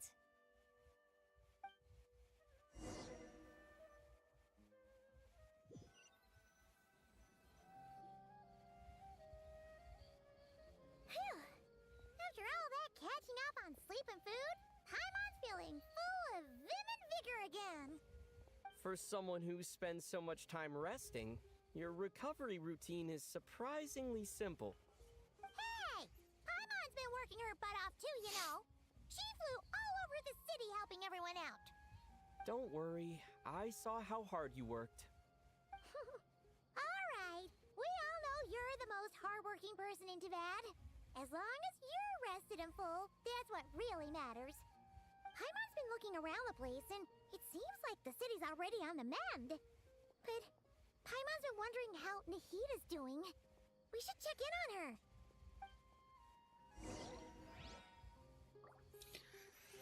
Alright, hopefully this is the last piece of dialogue.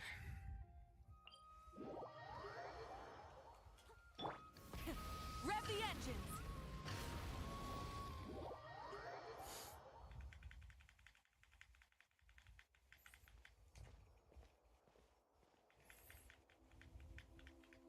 Hey, Nahida! And Hat Guy's here too! Traveler, Paimon. What's going on here? Nothing much. Nahida was just expressing concern for my physical and mental well-being. Oh, the Traveler told Paimon all about that. We've both been very worried about you. Are you feeling alright? You make it sound like I'm on the brink of some kind of breakdown. Truth is, I'm doing much better than you might imagine. If we can just get to the bottom of Dottoro's intentions, we can minimize his negative influence. That's the sort of thing I excel at. Just listen to that newfound optimism. It seems like having you enroll in the Vahumana was a truly inspired move. I can really see the positive influence. Observe, a classic Sumeru specialty. Chalking everything up to education and learning. Oops. To be honest, even I can sense the change in you. Everything Dottori said to you was a way to manipulate your mind. Fortunately, you're no longer under his sway. Can someone as old as me really continue to grow? If it helps, just think of yourself as a late bloomer. It's all a matter of phrasing, and it comes down to what standards you measure yourself by. For a puppet, developing at such an age is perfectly normal. But if you choose to call yourself a late bloomer, it sounds more like you consider yourself human. However you see yourself, well done. All right, I see what you mean. Anyway, what's your next step? What else can I do but complete my current courses? Everything else can wait. Anyway, that's enough chit-chat. There are still things in the city I need to help out with. I'm assuming this is where we're gonna get to ask questions, right? About Snishnaya. I'm so happy that Hat Guy is doing better than we thought. But what about you, Nahida? How are you holding up? The pyronosis burned down the corrupted Irminsul. The flames blazed for 7 days and 7 nights before they finally subsided.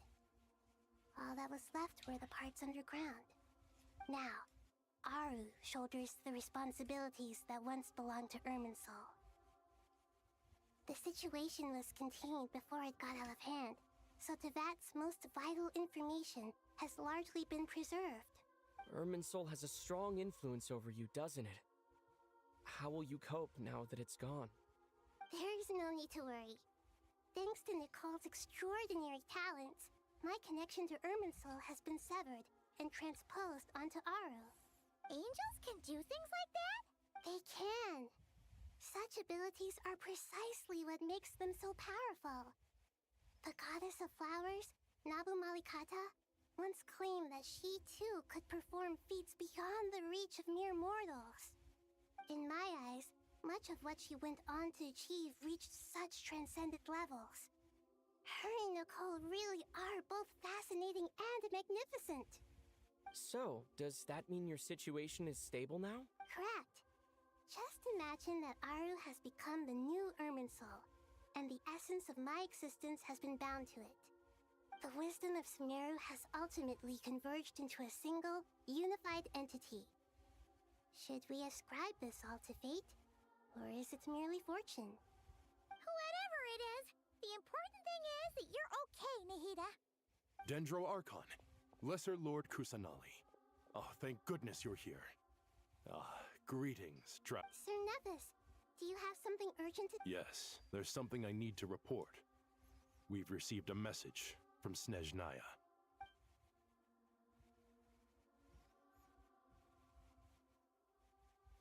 The Fatui Harbinger, the rooster, sends us his sympathies, along with all the usual pleasantries. His stance is that, following the unrest and Nod Cry, Dottore was subjected to internal censure. This madness was the act of a rogue element, one who cannot be seen to represent the Zapoliarni Palace. No less than can be expected. Snezhnaya paid a heavy price working to stop him. They even lost one of their own harbingers. The letter goes on to say that even so, Snezhnaya cannot claim to be blameless. Apparently, they will deal with Dottore's subordinates in accordance with Snezhnayan law, holding all those involved in his crimes accountable. Additionally, they are supplying relief funds and supplies, which are already en route. They hope this will aid in Sumeru's reconstruction. Sounds like he's got an answer for everything. True, but as diplomatic rhetoric goes, it's highly effective. Completely watertight, both in logic and sentiment. This disaster has had a profound impact on Sumeru. There is much that I will keep in my heart. The matter of Dottore can be seen as settled for now. We are sure to cross paths again in the future, and in that light, Snezhnaya would do well to uphold their responsibilities and keep a tight rein over their actions. With Irminsul burned, the flow of fate now carries many more possibilities. I will be watching carefully. Perhaps we can move on to a less serious matter? Dendro Archon, will you eat with us once this matter is dealt with? Of course! Junior Zod, Sino, and Hypatia all told me the same thing. If there isn't enough room for everyone, we can arrange back-to-back feasts. What a wonderful idea. That just leaves the question of what we should eat. Not more tomatoes, surely. More? Dendro Archon, what do you mean by more tomatoes? Those good friends of yours are always talking about tomatoes. Sometimes when I'm walking through the city, I can even hear them arguing in the fields. Since these tomatoes... The word has a certain magic to it. Like the autumn fur of a sumpter beast swirling in the wind, sometimes flying up my nose. Tomatoes. What can we make with tomatoes? Wait, why tomatoes? Take your time, there's no need to rush. The Traveler, Paimon, and I still have somewhere we need to visit. Does this mean you're going Oh, to fuck off. Oh. meet them there in person? It will require a long journey. I know. But this is necessary. I must go myself. Traveler, Paimon, we'll set off as soon as you're ready. Sure, we'll be ready. You'll hear no objections from Paimon. We should grab some snacks along the way. Wonderful. I'm skipping. I don't care. I don't give a fuck. But I've reached the 4-hour mark.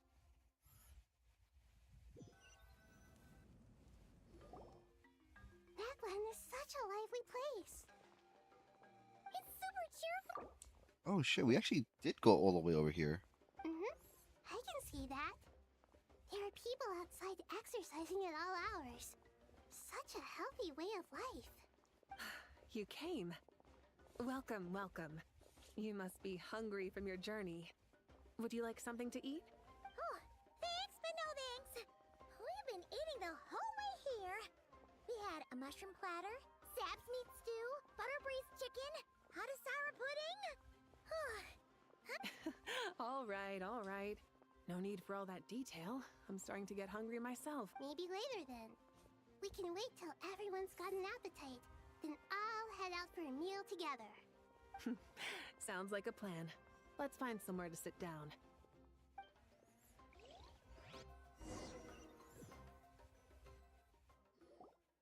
I should tell you, I already have some sense of why you've come. Why's that, Malika? To say thank you. Your senses are spot on. But on top of that, we also feel guilty. Because the pyronosis has vanished? I sensed its loss. Despite scouring through the remnants of Irminsul, we couldn't find any sign of the pyronosis.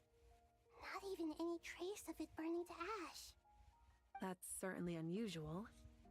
Still, the potential fallout from Irminsul's loss is significant, to say the least. Perhaps the pyronosis's disappearance is simply a knock-on effect of the impact it's had on a certain strand of fate. There's no need to feel guilty. We were clear that this time, there was to be no returning, only giving. Pure and simple.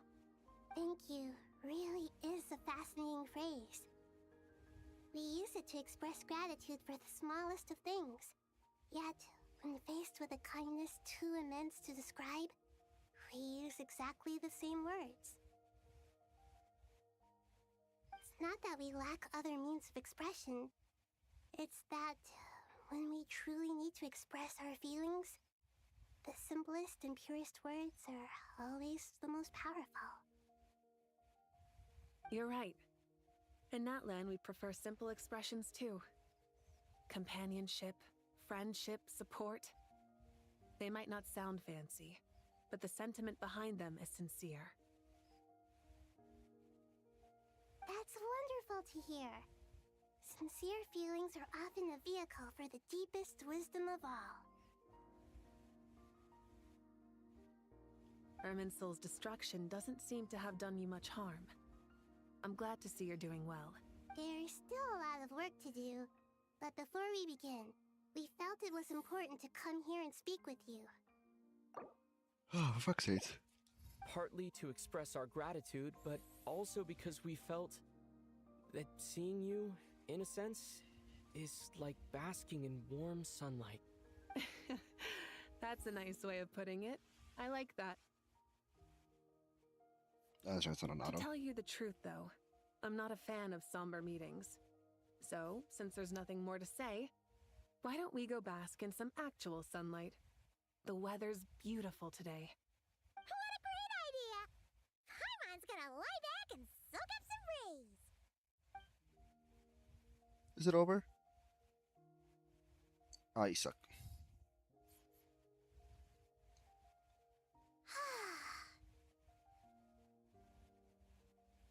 In that case, I think I'll lie down for a bit too before we head to our next stop.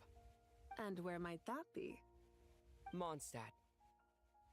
Paimon and I are gonna head back there. Long ago, I sensed that the god remains inside Kali had come from the goddess of flowers, but I kept it a secret. Those remains weren't hurting Kali, not as she is now. They simply exist.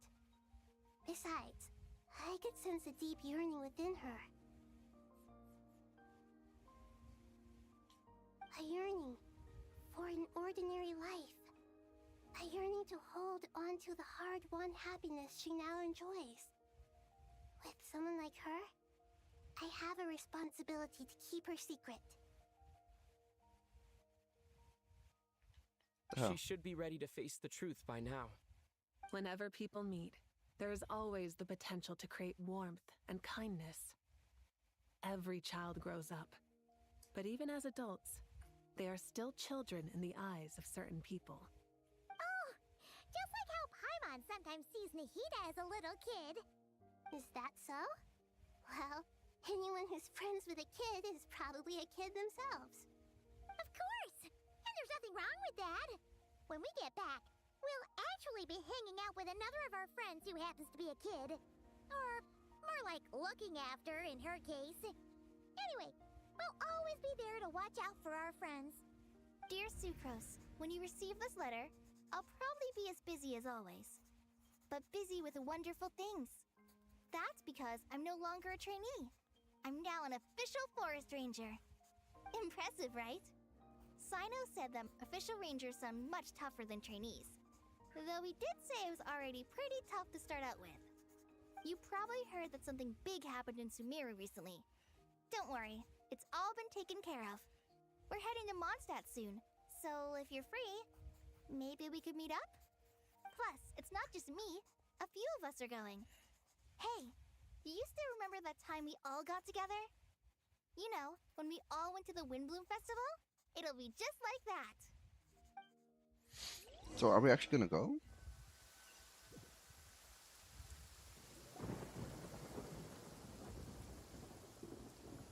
Tighnari, is that... Don't you say it! Is that the great Vayu Vyastra? Behold, the great Vayu Vyastra, General Mahamatra. How times have changed. I wasn't expecting you to beat me to the punchline. You've changed. Also, we're gonna ignore that it's raining? You've really upped the aggression in your battle against Sino's jokes.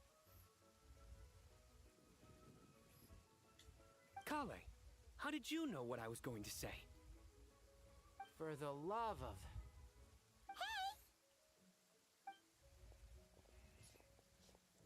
Traveler! Paimon! You're right on time! I hope we haven't kept you waiting. Kalei! Sucrose! It's been so long! How have you been? I've been well. Everything's going great. What about you? Are you still busy? Not at the moment. Oh, right! That juicer you gave us works amazing! Farzan loves it! Damn it, autofuck. Seriously? That's wonderful. I don't suppose you drew up a detailed test report. Oh, what fruits did you use? How's the texture of the final product? Sucrose, you might want to try asking your questions one at a time. Albedo! Paimon didn't see you there! It's been a while since all of us were together like this. How about we follow the same plan as last time? Good idea, my friend. You never disappoint. So, what are your identities this time? Don't remind him. First things first. Allow me to introduce our very own official Forest Ranger Kale. The rest of us are simply her humble travel companions. This sounds like one of those mushy stories that gets people hooked on some corny, heartwarming premise. Oh, is our story not heartwarming? If I recall correctly, there was even a scene like this in King of Invocations. Besides being heartwarming, our story's also about tough, impressive-sounding job I titles. feel like it shouldn't be raining. At least, that's what I think.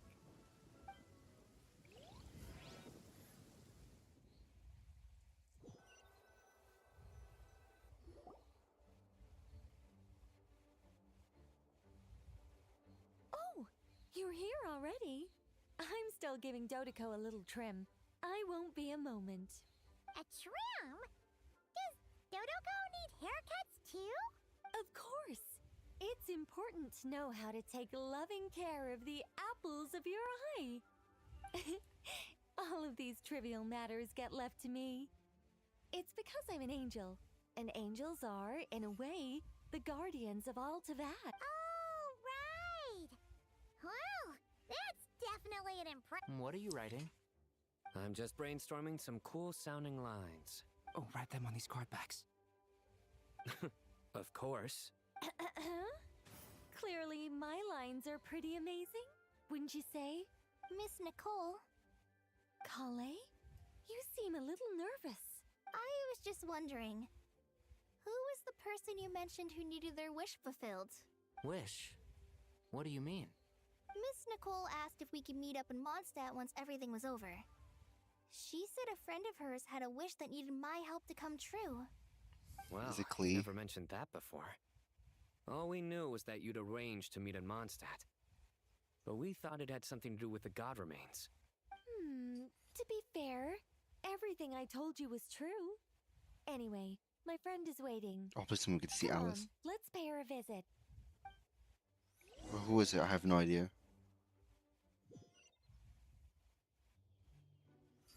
Is it Klee? Who is it? Venti? Who is it? Huh? You're... Surprised? Oh. I bet you weren't expecting to meet a woman like me beneath this beautiful tree in a faraway land. An oasis will spring from the place where a djinn resides. That saying falls somewhat flat here in Mondstadt, given that everywhere is already so lush and green. Lilupar, what are you doing here? I made friends with Miss Nicole. I asked her to bring me here and then invite Kale to come. The prologue to this story is that I have a wish. It has stirred within my heart for centuries. Millennia, even.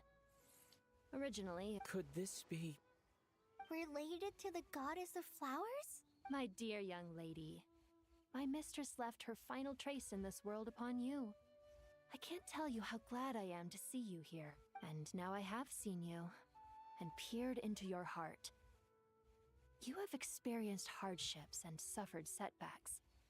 The torment an ordinary person might expect to face has befallen you threefold.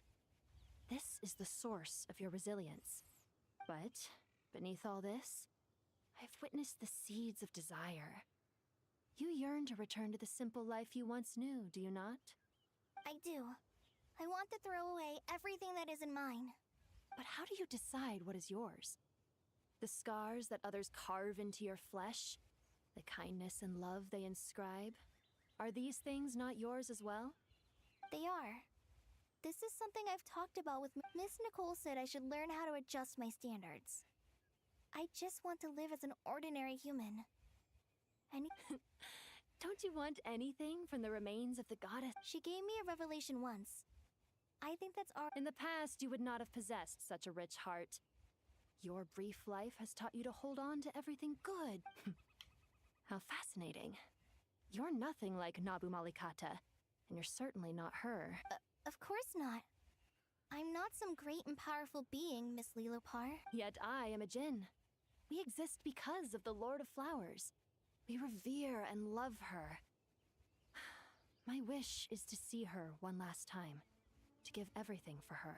Kale, can you do this for me? But her remains won't be easy to remove.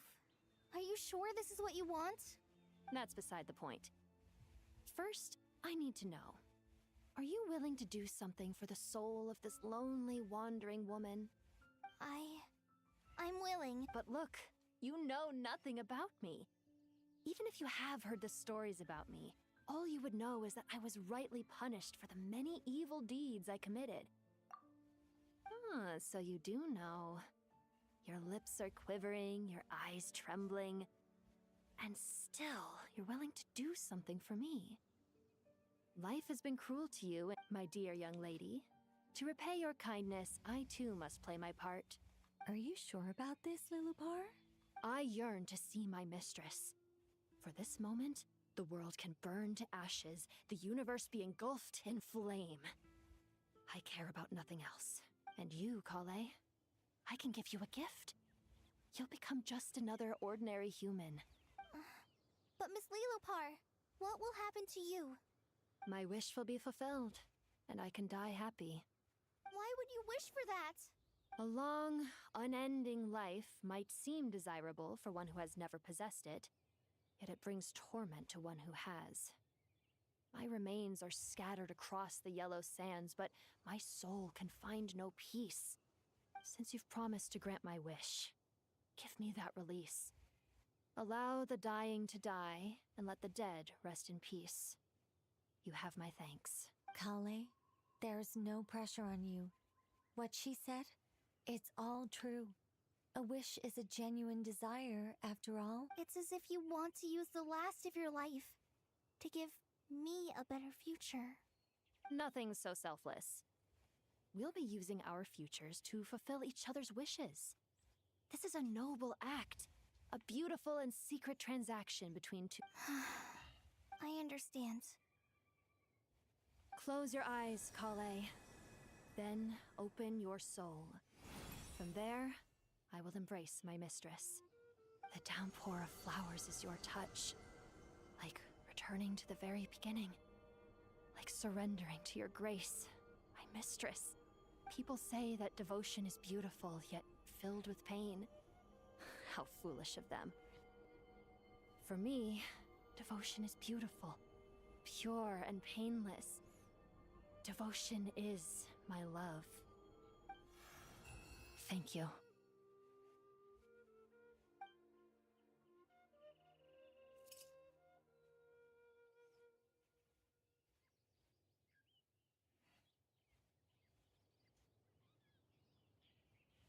Lillipore! She disappeared?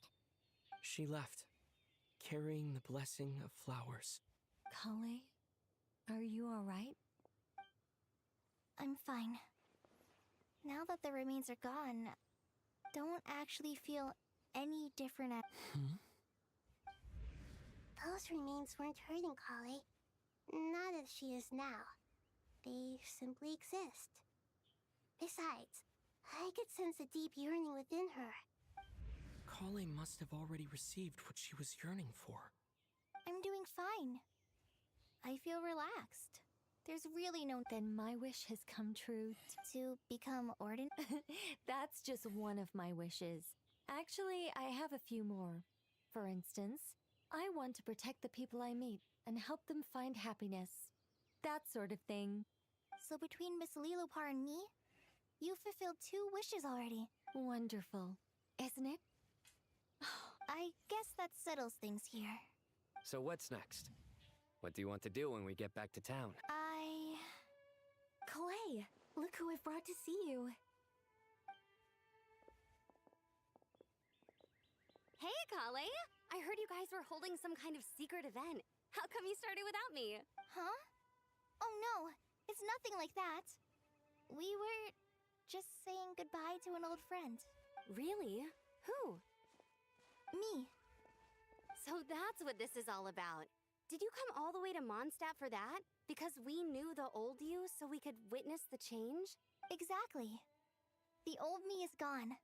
I puffed her into the air, and she became a fluffy pink cloud, floating into the sky. Do you think maybe up in the sky she has friends waiting for her with test tubes, flasks, and bows? Oh, when you put it like that. What do you think, Miss Nicole?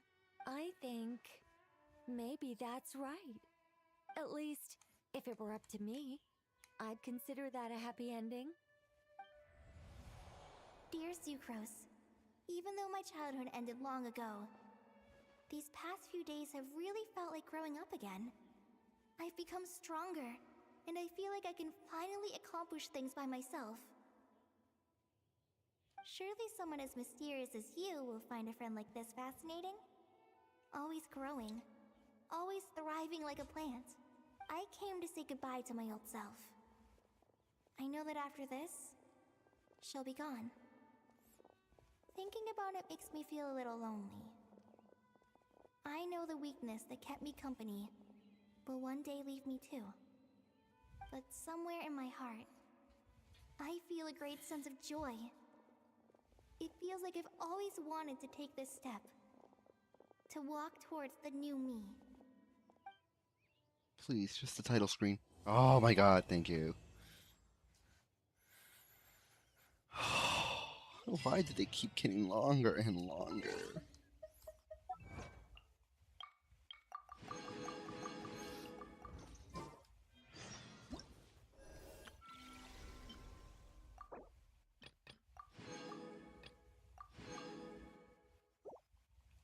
Okay, at least I got that.